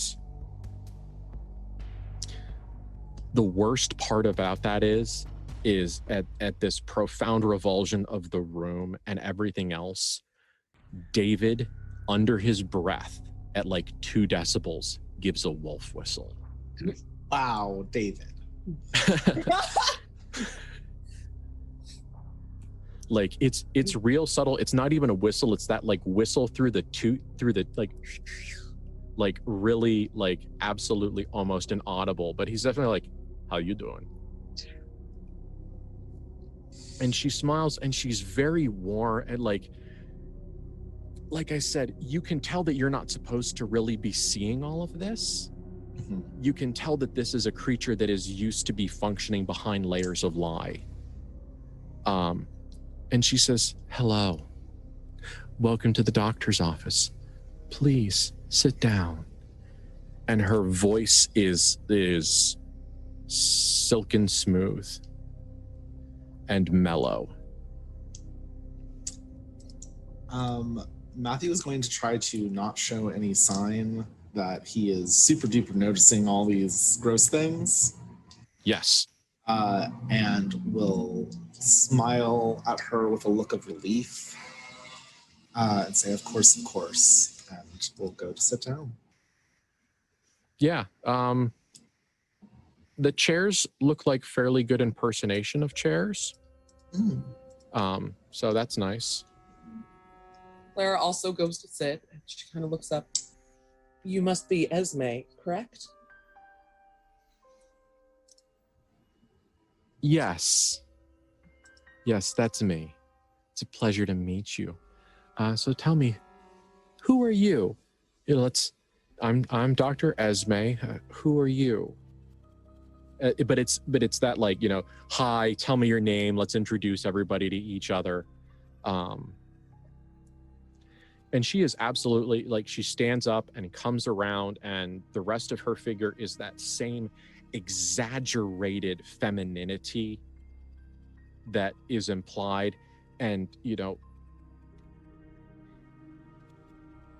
in a different place, in a different genre, writing a different style of story, you would use a lot of really positive words to describe, you know, the shape of her breasts and her hips and her legs and her belly and her neck and her face. But we're playing a horror game. And so it's what should be voluptuous is bloated. Mm-hmm. What should be slender is emaciated. What should be this is that. What should be, you know, high cheekbones is starvation. What should be a beautiful fall of jet black hair is this like matted pelt of what looks like tarred hair. And she is either entirely comfortable with herself in this way, or she is entirely not expecting you to be seeing this. Mm-hmm. Because she is still playing doctor. What were the fake names we gave? I'm trying to remember when we first came to the town. Oh my gosh. I know Our it's been a name, while. but a different last name. It's our Yeah. names, but a different last name. Yeah. Yeah. Correct. Yeah. Yeah. Gosh, I didn't write it down. Neither did I. No. Whatever it is, it doesn't matter. We're Right. those people. For Yeah. those people, For those like, people. and that's that, like, you know, he'll introduce himself with their fake name. Yeah. First name, cover, Um, last name, identity. Yes. And you know, basically, you know, it's like, we're so glad to see you. We're so glad that, you know, we were able to find you. We were told that you're able to help people that haven't been able to be helped by anyone else. Yes, well, let's talk about what's going on. Do you have any medical files or anything else for me to read, or would you like me to just start from the beginning? I think it'd be best for us to start from the beginning. Okay, that's perfectly fine. It's and she starts to go through what sounds like a very basic, like, new doctor, mid-50s medical history. Mhm. So it is Matthew that is presenting as sick, right? Yeah, because for him there is at least a little bit of truth to that lie. So Yes. like better to use the smidgen of truth in that. Oh, absolutely. Okay. So it's name, height, weight, age, Mhm. married. He's divorced. Okay. Da da da da da da da da. And she says, "So, what's brought you to the hospital today?" I originally fell ill when I was a child, but I've been having relapses. Okay. Sudden fevers, shortness of breath. No doctors have been able to figure out why. We've gone to place after place. We just haven't been able to find anything. Okay. So what are your symptoms? Are you going to describe your measles remission? He'll basically describe like the measles symptoms. He's not going to say that the original time he fell ill was measles. Yeah. But he'll give most of the symptoms that don't directly immediately make you think of measles. Okay. So like he'll talk about like the aspects of like the fatigue, the fever, the rashes and things like that sometimes. But he's not going to like specifically mention like the stuff that would scream measles. Okay. She listens. She asks you, have you ever been around someone that has done a cold reading? Yeah. Where you know they do the thing where they don't know you, but they ask you those perfect questions and make you think that they know things. Yeah. This lady thing is a master of the medical cold read. Okay. Because she's doing things like, have you ever felt your mind wandering under situations where you would normally not want it to wander? Have you ever found yourself waking from a full night's sleep but not feeling rested? Those kinds of like, these questions mean absolutely fucking nothing. Yeah, but everyone's going to agree to them. In the hands of a master manipulator, you can fucking WebMD this. Oh, absolutely. Without, yes. And so she says, you know, she puts the wet mound of untanned flesh that she's been like aggressively scraping into, that was clearly supposed to be a notebook. She puts it down on the table and it kind of, and she says, let me finish. She says, I believe that you have a tumor. And she rattles off the medical term, which is a tumor that's right up here in this part of your brain. And what that can do is that in times of stress, blood flow increases to your brain. And when the blood flow increases, the size of the tumor increases and it puts pressure on parts of your brain. And what that can do is that it can make you feel like you have a fever, or it can make you feel tired, or it can make you do this. But what you're actually experiencing is the pressure on your brain. This is like really close to medically accurate, but it's still bullshit. Oh yeah.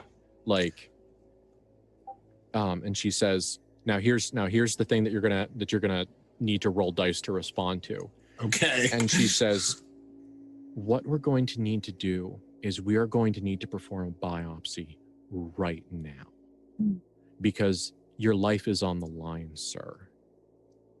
And if this cancerous blood vessel bursts in your brain, you will die. And what you all need to do is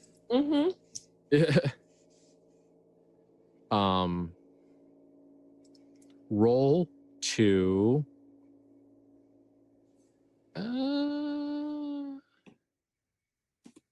what do you guys think? Act under pressure or keep it together? It depends. What are we trying to do that this is symbolizing? She is subjecting you to a subtle but intense magical pressure. She is using a convincing mental effect. I feel like it's keep it together then, because act under pressure would be if we are trying to Doing fight something. her. Yeah. Okay, that's fair. Yeah, like I agree, because act under pressure is when you're doing something, and keep it together is more when you're resisting. When you something. exercise self-control to keep from succumbing to stress, traumatic experiences, psychic influence, or supernatural forces, like this one. Let's go. You dingus.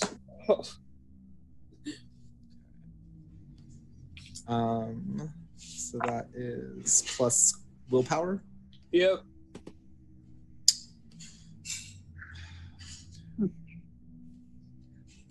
I got a 5. Total with your willpower? Yes. Oh wait, your willpower is a negative 1. Well, she's no willpower. I rolled an 18. So even with all of Bethany's negatives, I might be okay about some life. I got a 14 with my +2 from willpower. Okay. I'm gonna do math for a second, but I think it's a 15 or higher. I'm only -1 to keep together. Yeah. Okay. Yeah. So, Erica. 19. Okay, so at 9 or under, the strain is too much for your mind to handle. The GM chooses your reaction. Cower, powerless in the threat's presence. Panic with no control of your actions. Suffer emotional trauma, -2 stability, or suffer life-changing trauma, -4 stability. How do you feel about Clara having a psychically induced panic attack? Yeah, it's fine. Yeah, she's Okay. Here's the thing that worked on Clara. Clara has actually been around for conversations like this about Matthew before. When Matthew was brought to the home, he was dying of measles, and it took their father selling a piece of Matthew to an angel to interrupt his body shutting down from measles. Like this was a terrible medical intervention. Arcano medical, occult. Yeah. And she thought that this was, and everyone thought that this went away and that everything was fine, until you found out that it wasn't, that it was essentially suppressed through this deal, which Matthew then quite violently broke with the entity that deal was made for on his behalf. And when he took that little piece of himself back that had been placed in that creature's care, he also brought back the disease that had been excised from his body. Clara remembers watching the measles rash spread across his chest and out of his mouth and out of his ears and across his head and scalp. She remembers laying in bed with him as the fever, racked his body with chills. And she remembered thinking to herself so many times as Matthew was going through his divorce, as Clara thought that she was finally going to get so many things that she wanted. She was going to get the man she loved. She was going to get the life that she wanted. She was this close to to getting her dream. And then Matthew started getting sick. And she thought to herself, I am so close, and now he is going to die. You have done this. You have gone through all of the emotional processes that this lady was attempting to artificially induce. And Claire is the kind of person that's going to feel that stuff real hard. So at this point, Clara, you are entirely bought into the fact that if Matthew does not get into surgery and get a hole drilled in his fucking skull to take this absolutely terrible, lethal, ticking time bomb, because like in Clara's mind right now, there is this throbbing red-black mass of death sitting in Matthew's skull, waiting to explode. And she can just see, like, because it explodes in her mind. It doesn't just rupture, it explodes. And she can see the light go out of his eyes. And she just knows absolutely beyond the shadow of a doubt that if Matthew doesn't get in that fucking surgery suite, that he's going to die. Mm-hmm. What do you do about that? She reaches out and grabs his hand, and she is panicked. She is clammy, and thank God we came. We need to get you this help. She can see things, and she clearly knows things, and thank you, Esme. Okay, well, I mean, yeah, whatever we need to do.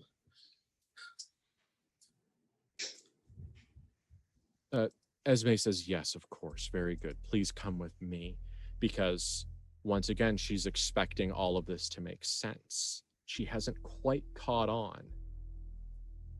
So with my keep it together, I didn't get a full 15. I got 14. Okay. Before I react, which of these things am I dealing with? Oh, which one of the, okay. Yeah. Instills a condition. Honestly, whichever one you want. Do you have one that reaches out to you? I feel like actually, because of the fact that he's seeing that it hit Clara and how messed up it just made her, like, this thing, we were supposed to come in, we were going to get some information, and instead this thing has reached into his sister's head and taken a piece of, and like has made her upset and fearful in a way that he remembers she once was when he was delirious. So I think that for him it's going to be angry. Angry? Yeah. Okay. So just to check in with all three of you, Bethany, you are rock solid. This is not the worst thing you've seen today. Nope. So, like... No, I had to have dinner with that man. Yes. So currently Bethany is doing the unimpressed SpongeBob meme at this whole scenario. And so Bethany is melting down. You can see Matthew spooling up to some sort of anger response. What are you going to do in this moment?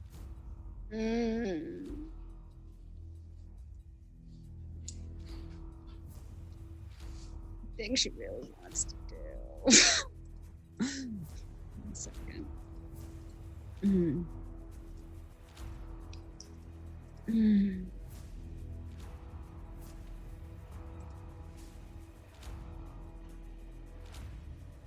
Okay. Oh. I would like to use telekinesis to keep the door shut, so he can't go to the surgery suite. Okay. Is that a medium or a large object? It is a medium object.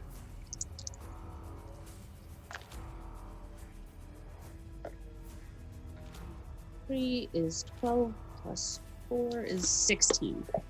Okay. In that case, you manage to slam the door not on your panicking sister. Yep. The three of you are, however, the speed of the response required you to shut the door on David. Okay. Who is now behind the door. Okay. Like he could probably get through it, but not instantly. No. So the door slams. Clara, the door has just slammed shut haunted house style. Yep. The only thing between Matthew and this is now a barrier between Matthew and continued existence. She's going to run to it and try to open it and go, no, we have to get him help. Okay, Matthew, you've seen some of this now that you've kind of gone through your emotional process. Your sister, the woman you love, your sister is panicking. He will stand up. He's, walk over to Clara, put his arms around her, and give her, and hold her close as she's panicking, and say, it's going to be okay. And then I'm using inner power straight up on his mate. Okay. Yeah, I dig it. Because he's mad as hell. Yeah.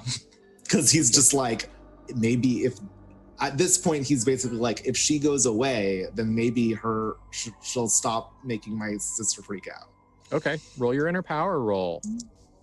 Are you okay, Erica? Oh yeah. Okay. She's emoting. Yes. I know, but people Okay. faces are confusing and complicated. No, that's valid. That looks like an 11. An 11, huh? Yes. Okay. So That's what? it means I only hit one person instead of everyone that I choose to. But since there's only one person, there's not much difference between a mid and full success. The power attacks your closest opponent, causing 2 harm. Okay, yeah. And that 2 harm is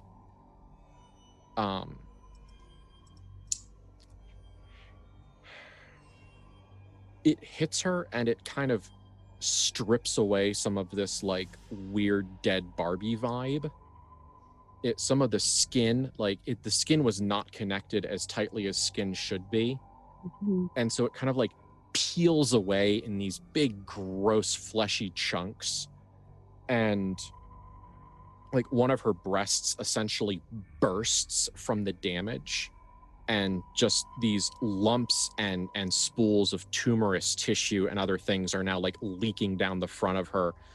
And you can see her teeth, and you can even see that she's got like extra teeth coming out of her jaw, as if there's just some sort of proliferation going on. And like she does that, and she makes an extremely ecstatic sound as she turns back. And Clara, the magic of the moment is gone, and your brain is still producing all of the chemicals of terror and fear and love and anxiety, like the things, the physical processes of your brain haven't stopped, but the magical compulsion that essentially wrapped you in a lie is now gone. Yeah, with all of the fear and terror and everything still there, Claire pulls out her gun and just aims for Esme's head and goes to shoot her. Okay. The pure panic response still of like, this person invaded my space and threatened my brother, and just pure, it's panic. Okay. If Esme like held up a hand, like a stop hand, would that stop Clara, or is she like fully committed to that? No answer is wrong. No, I mean, if Esme tried to stop her psychically, she might be able to bash her down again. But yeah, Claire's still in like panic mode. Okay. It might go wide. Like, if you Yeah. don't want her to be shot, like Claire's aim is not as good as it normally would be because she's... I'd like to plant some conversation seeds for later. Sounds good. So the gunshot like clips her ear. Yeah. And like splits that flesh open, and now but the whole, this part of her head is now like sliding away on the rotten mess that is her skin. And she says,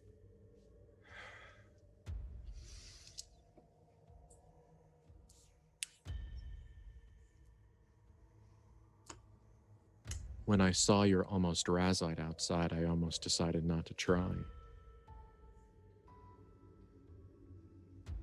Azarada? Almost razide. Oh, almost razide.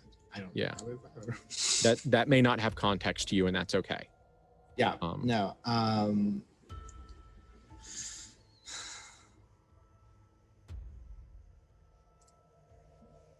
I actually, before I continue, I should roll infirm. Okay, this is a stressful time. Yeah. Yeah.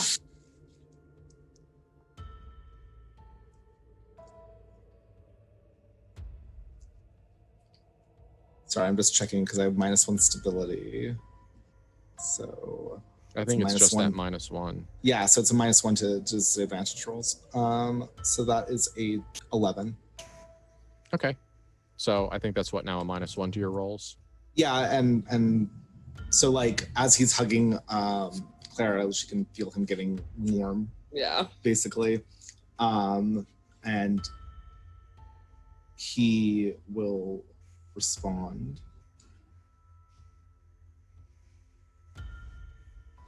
What are you?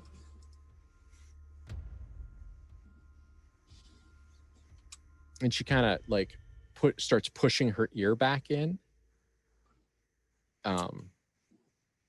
She says, I'm the one they come to when they don't have anywhere else to go. I'm their last hope. You're not going to take that from them, are you? What were you going to do to me? Well, before I realized what you were, I was going to drill a hole in your head and then pack your brain full of tumors so that when you came back, I would have something to harvest. Their last hope. Yeah. Did you do that to them too? No. Usually when the other people in this town come to me, they're already so full of ripeness that I don't have to do anything. But I could tell that you weren't really here for that. You have something else wrong with you. I can see the sickness inside you, but it isn't cancer. It's something else. And what I am here for is when your shape forgets itself and it forgets what it's supposed to do and it starts to multiply in beautiful anarchy.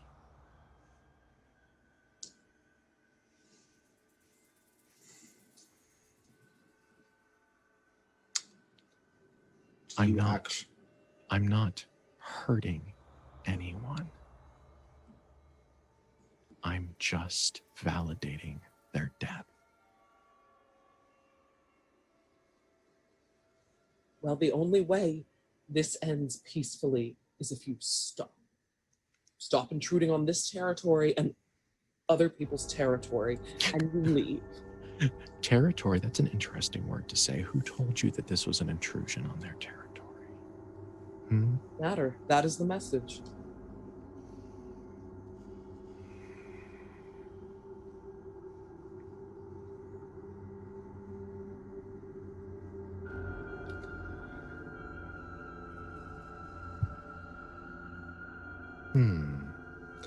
There are some muffled sounds behind the door. Thudding and crunching and cartilage crackling. And the sound of something steel being hit with a hammer very hard. It sounds like, in the meantime, this thing is trying to deal with David. When those noises start happening, Matthew will say, we're going to stop talking very quickly if you keep doing that. I need to keep him occupied. He's a very impatient creature. You need to keep them busy in this pupal stage where they tend to burn themselves out. Do you know where to get the worms? I can show you. You don't have to die here today if you just do what we've asked. Neither do you. No, we won't. All of us can live. All of us can walk away, but you have to walk away from this territory. And you need to stop sending people to the pits. The pits? I'm not sending anyone to the pits. Why would I send them there? I don't send anyone to Astaroth. Oh, to gamble. Oh, You want me to stop finding numbers? Yes. Is that what this is about? You want me to stop finding numbers? Is that Among it? Is this is about the sanctity of some fucking mortal game? Yes. Matthew will also, because he wasn't there for the other person who wanted us to get rid of this person, he will look over at Bethany and Clara to check, because is it just that? Or do we need to do more? That's the kind of like look he's giving at them. She needs to leave.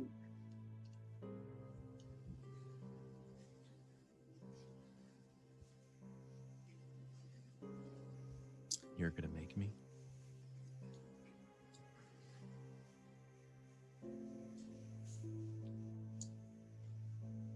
Yes. I am entertaining your servant. That is an act of goodwill. I guarantee you his mood will be improved at the end of what is happening to him right now. I have done almost everything I can. Once I have understood that you are not what I thought you were, which was cattle, I have been exceedingly polite and honest. I will stop finding numbers for these poor people to use. I will give them some other form of financial compensation for harvesting their loved ones. That doesn't bother me. It was simply convenient.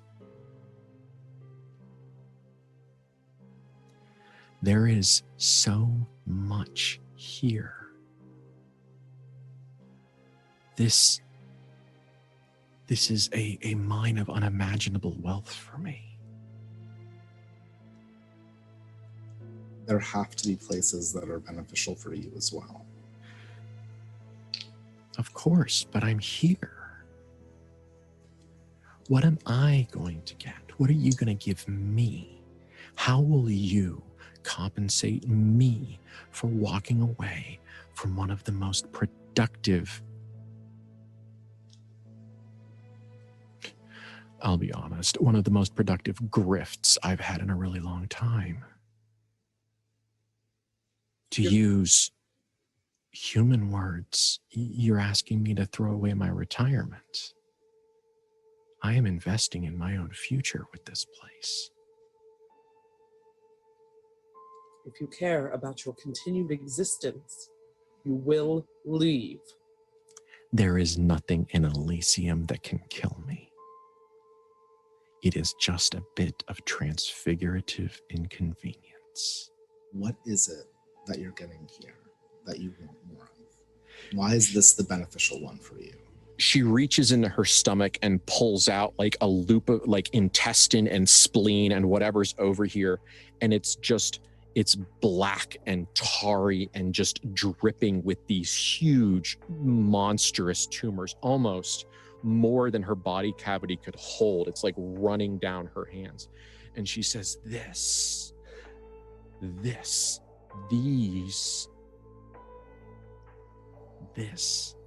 is Gaia gone mad.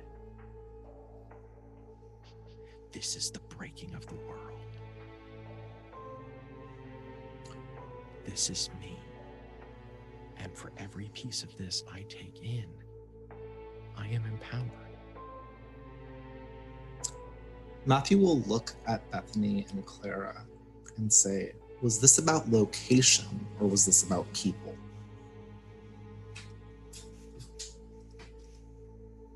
Claire's looking at Bethany.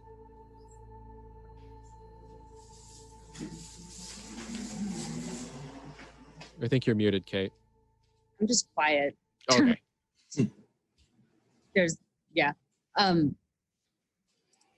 From what I remember from our conversation with the Red Lady, it was location based.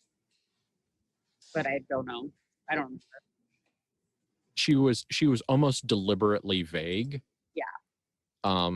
And depending on where Bethany's head is at right now, Bethany may consider the way that she approaches the resolution of this problem as a sign of how far she's willing to go for her lady love. Yeah. Like, do you want to show her that you can make that like you're, what do you, What kind of kill would you like to bring back to the cave?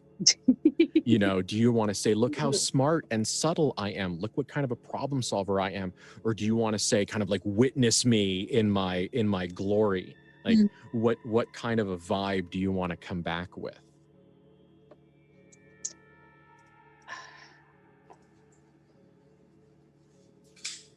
So far, the Red Lady has favored destruction.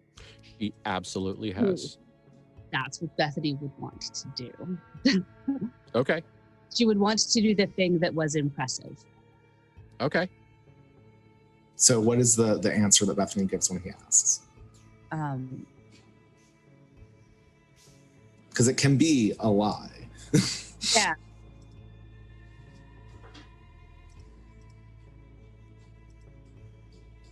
She'll say, it's about the power.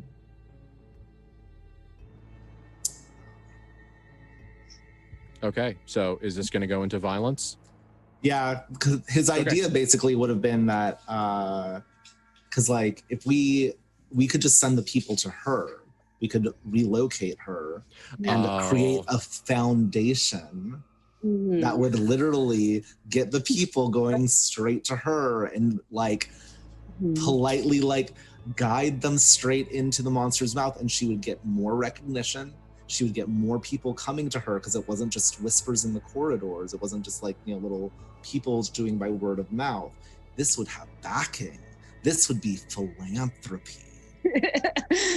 that most terrible of words. So that's why Matthew was asking, because like that's one method. But if he's being told the only way to do it is to have her not have power anymore, that requires death. Okay. And so that's why he'll go with what Bethany is saying. I'm sad that he couldn't use it, but I appreciate that you're like, no, I must do this for my lady love. But it's interesting because you see, you know, like, you know, hit the blunt, put on the tinfoil hat. If the Red Lady hadn't interfered, and if it had just been Mac, you might have done that. Yeah, absolutely. Yeah. It was her thumb on the scales. There are powers and forces at play. Yeah. Okay, so she sees what's coming. Okay. And says, fine. Tell whichever one of them you work for that we could have worked this out, but no, it had to end like this. You sound like Harup Sarap. Just die. And when she says die, these weird like growths swell under her skin and they break through her skin, these twisted, miscolored nodules of bone, and then explode. Roll to avoid harm. Oh yeah. Ooh. With a -2. No. Because that's how much harm. Because that's how much harm the damage. Oh, is. that's why. Yeah. Okay. Yeah. Nope. Avoid harm is just reflexes. Endure injury is minus the harm. Okay. I got them backwards. So roll just reflexes plus reflexes. Yeah. My reflexes. Okay. Oh no. Where are my reflexes? God damn it, Clara. Oh. Why am I else? Well, I actually think I'm okay. I'm just okay. Forgot I had negatives. No. Fine, I got a 10. I am just okay. Okay. Okay. I got 11. Okay. Bethany? I got 13. Okay. All middle ground. Yeah. I'm gonna say that all of you take 1 harm. Okay. As opposed to the 2 of the full attack. Yeah. But because essentially everybody was ready for something terrible to happen. Yeah. It seems like this damage is going to be minor. Okay. Like there's a real sense that if some of these bone spurs had gotten like into your body cavity or like gotten into a large portion of your bloodstream, that you're not entirely certain what this toxic shit would have done to you. Are we doing endure injury, or are we? I wasn't too worried about it. Okay. Because honestly, I don't feel like this is going to be a very. First of all, it's 10 till 11. That's valid. I'm trying to be a little overly efficient. Mm-hmm. No, that's valid. But also, like, yeah. So, if you want this to be a longer fight, we can cliffhanger it. what do you guys want to do? Do you want to resolve this briefly tonight? Because honestly, between the stuff that Bethany can do and Clara's whatever her violence roll, yeah, yeah, that's inner power. and that was engage in combat. That's what it is. Yeah. Between Clara's plus violence and inner power and telekinesis, I don't see this lasting very long. Yeah, like I'm okay with it being pretty a quick wrap up. Yeah. Okay. Bethany can manipulate the illusion. Yes. Which is what I was about to do. We're trying to do it. Oh, do you want to do the new thing? Yeah, we're going to try to finish it. She wants to do the new thing. Okay. Because, and partially especially because this creature so very much wants to, like, have all of that control and around the illusion and has been manipulating it, doing it back to her status. Yes. So you'll go last. Yes. But what we'll do is Clara, roll generally what you want to do. So if you want to try to just shoot her, or if you wanted to do something else, just roll those dice and we'll see how you do. Yeah. Yeah, she's just gonna shoot her, so it's violence. Ooh, that was good. Yeah, 16 total. Oh, good. You inflict damage and avoid counterattacks. So that gun should be a harm of 2, which is no small amount. Okay. Matthew. I only have one tool in this toolbox, so Yes, I'll when do it inner comes to- power. Yes, you are Shang Tsung for Mortal Kombat 1 when it comes to a fight. Okay, that's with the -1, it is a 10. So that's 2 harm. Cheapers creepers. I got to give these creatures more wounds or something. I always undertune the hit points of my monsters. Like I make them all into glass cannons. Yeah. However, Matthew, because you didn't get a great success, what I want you to do is to roll endure injury. Okay.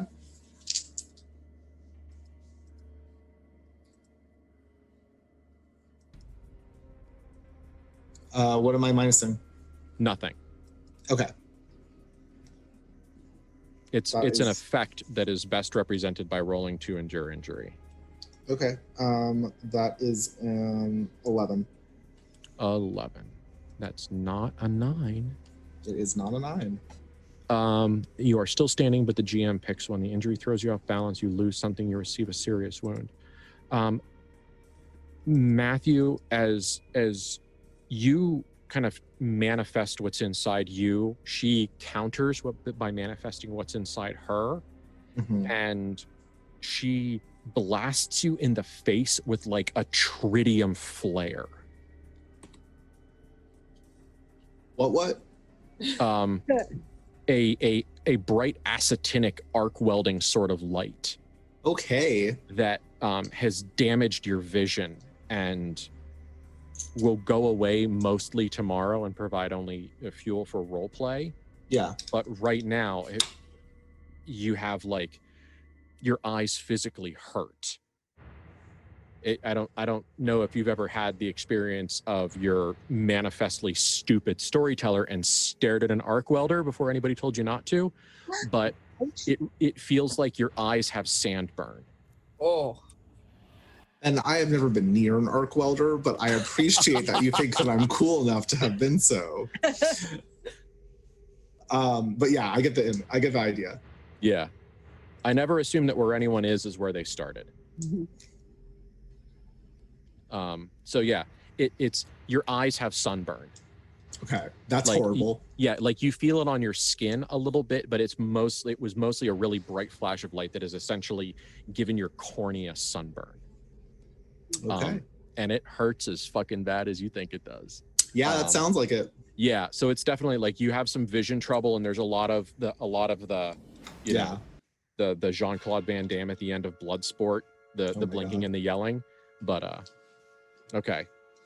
So Bethany, your sister fires a handful of revolver rounds, the anger and fear that she felt rapidly twisting into a passionate, destructive rage, as she realizes that had things been ever slightly different, she probably would have held down the man that she loves while some kind of a cancer-eating monster drilled a hole in his head. Yeah. And she decides to externalize that for the most part. Matthew shreds an amount of Esme's physical form with that that blistering, terrible, divine sort of energy that lives inside him. And you can almost see like the claws and the razor-tipped wings and the scepter and everything else that you remember just peeling skin and bone. And she is wounded, but also, Bethany, you know souls, and that's the thing that you're good at. And so you can see that the connection between the meat and the I am is temporary. It is like David is connected to a car. And so you know that if you really want to do something long-term to this broad, you need to do it. So tell us how you attempt to wrap this up. All right. Well. Okay. I rolled a 14. But That's it's what's up. a soul, so that's an 18 minus the magic level of the creature. 4. So you roll. So that's So that's a 14? 14. So it's a 14 again. Yeah. Not a full success. You permit the illusion's overwhelming force to cancel out the magic or rebuke the being, but there are unexpected complications, such as the magic or being has time to affect you first, or your exertion of force attracts unwanted attention. It's not like one of us is already on the track, cause unintentional attention before. That won't pile up or anything. Yeah.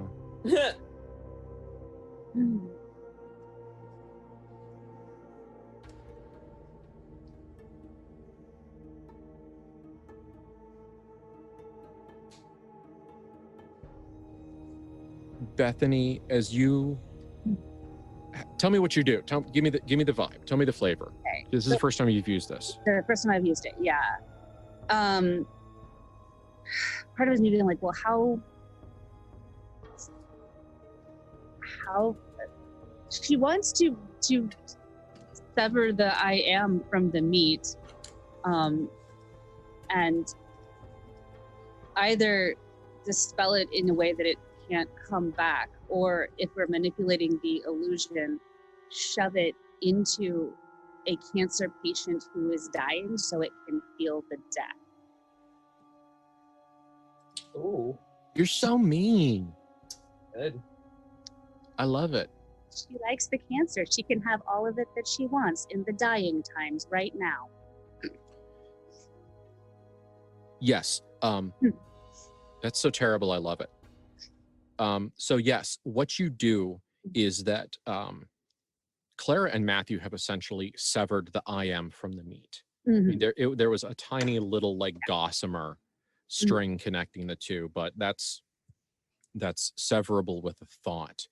But the thing is, and we've done this before, haven't we, Van Horst? Haven't we punished something for its audacity? Yep. And this time you have so much more understanding, Bethany, and you sink your fingers into the indescribable foulness that is this thing's kind of transcendental form. And you can feel it trying to flee, trying to run away back to some terrible pit. Because in as much as this was just an inconvenience that is uncomfortable. However, it feels you grab it and you dig your fingers in and you understand in this moment it's a flash. It's not a permanent understanding, but you kind of get a moment understanding of the way the illusion interfaces with other layers of the world. And you can, for just enough time, just enough, make the illusion firmer around this spirit. And it's St. George, Utah in 1957. Someone's always dying of cancer. And you find an old man in a bed.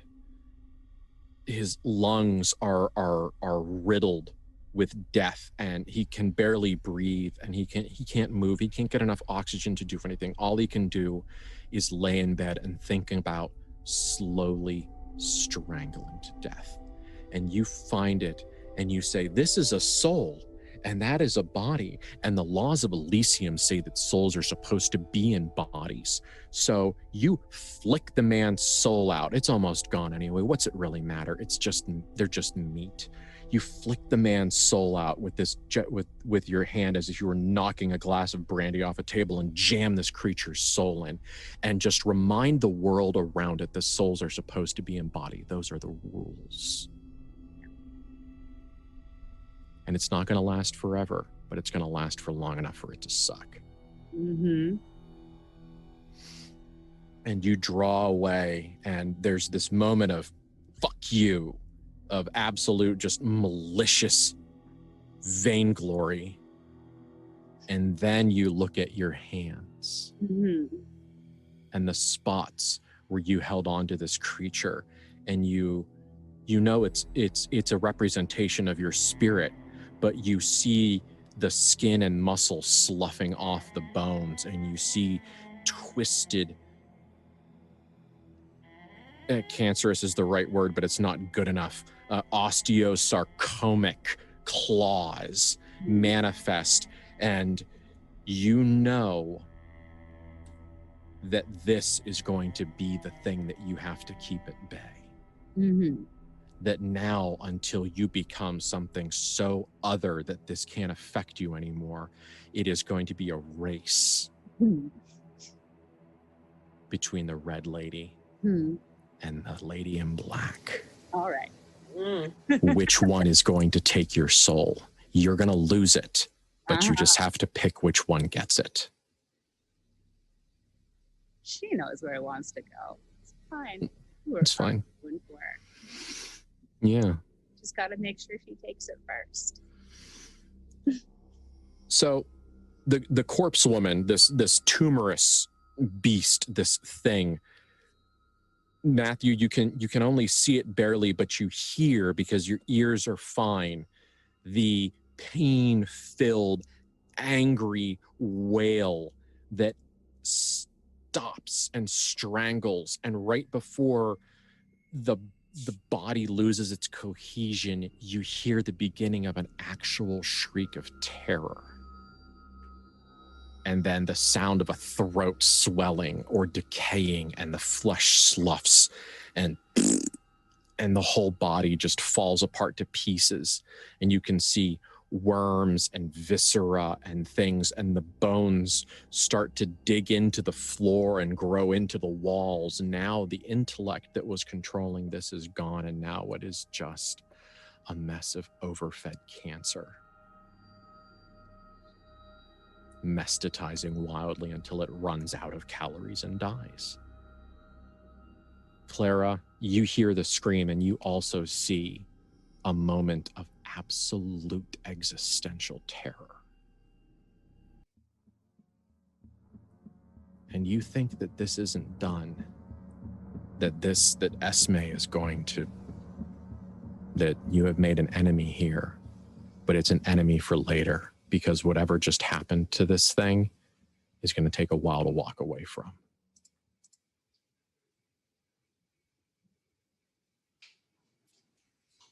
She slowly lowers her gun. Empty, smoking. Yes. You both okay? She reaches for Matthew's hand. Something's wrong with my eyes right now, but Okay. I'll be fine. I'll be fine. Bethany? We should probably leave. We should Yeah. probably leave. Yes. Yeah. Yes. He'll put a hand on Clara to help him Yeah. find the way, basically. Wraps an arm around his arm to guide We need to him. get David. Yes. Could be right on the other side of the door. The door opens fine now. Okay. Yeah, Matthew will fumble open the door. David?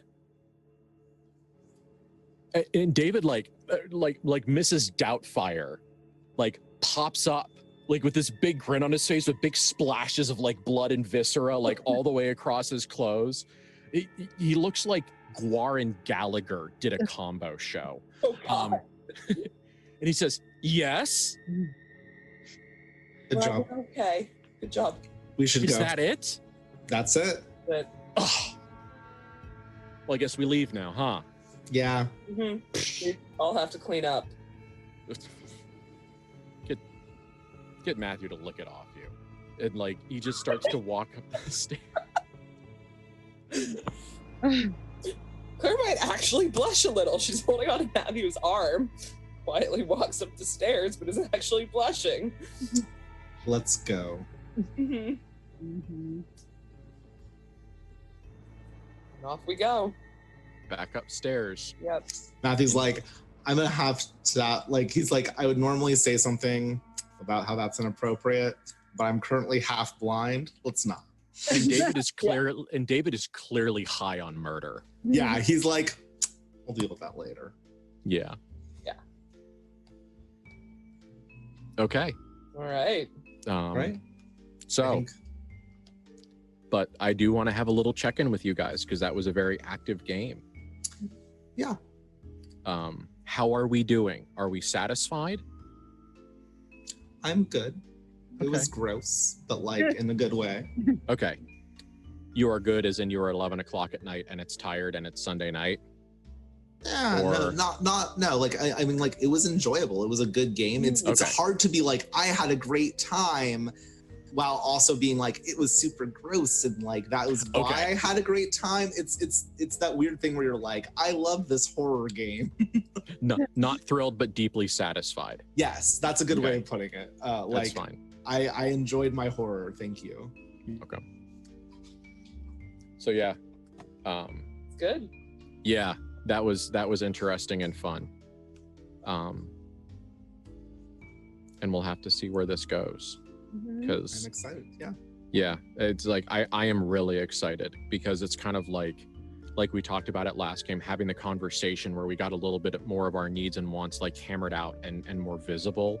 That made me feel empowered to advance kind of like the rough storyline a little bit more aggressively isn't the wrong word, but more clearly, you know, to make the lights on the path a little brighter. Not that this is a railroad. This is like at best that fucking China Mayville book where they've got the crazy what is it, rail C, where all the rails go everywhere. Like technically there's a train, but it's not in charge of anything. Yeah, it was fun.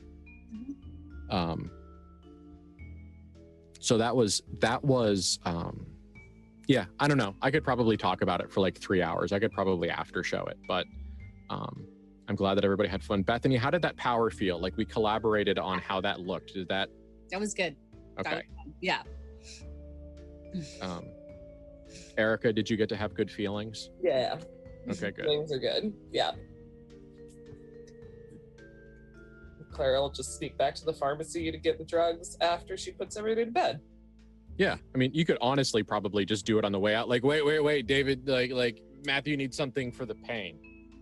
Yeah. Break a window, David. But yeah, it was good. Good. I don't know. I think that's it. I think that we had a good Do you game. I have to think do it was a gross game. your saying the little like Goodbye. about the other game? Yeah. Yeah. Yes, I do. But saying that is less important to me than making sure that my players and friends are adequately and completely settled and, you know, debriefed. I feel very good. Yeah. Like I feel really good about it. Okay. Yeah, it's one of those games where like a lot of stuff happened and that was a lot of cool and some stuff moved forward, but ugh. In a good ugh. Yeah, the bathroom's clean, but I just cleaned the bathroom. Okay, so yeah, thank you for watching, guys. We hope that everybody had a good time. There are games almost every day of the week at this point, so please check out the Discord. It will be showing up in the Twitch chat momentarily if all holds true to form. Please subscribe to this channel. There's a bunch of stuff coming up. There's Vampire, there's Star Trek, there's Slay Industries, there's more KULT. There's a whole bunch of shit coming, and there's more cool stuff in the pipeline. I am going to unabashedly demand that all of you get on the Patreon and give them, a little bit of money. Please do, because the people work really, really, really hard, and they deserve it. I don't get any of that money, and I'm perfectly content with that. The people who spend many more hours making us look good deserve that far more before I do. I just tell a spooky story. I just happen to do it on Zoom. But there are people who put hours in and do like graphic design and find music and like convert it to YouTube. I don't even know how to convert it to YouTube. So, and back of the house is always the unsung heroes. So,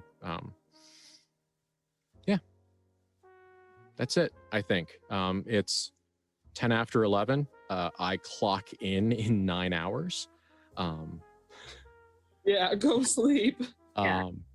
So we are going to go. We thank you for coming along on our gross adventure. Yes, it is the worst lesbian love triangle in the world. Lord. These people are terrible.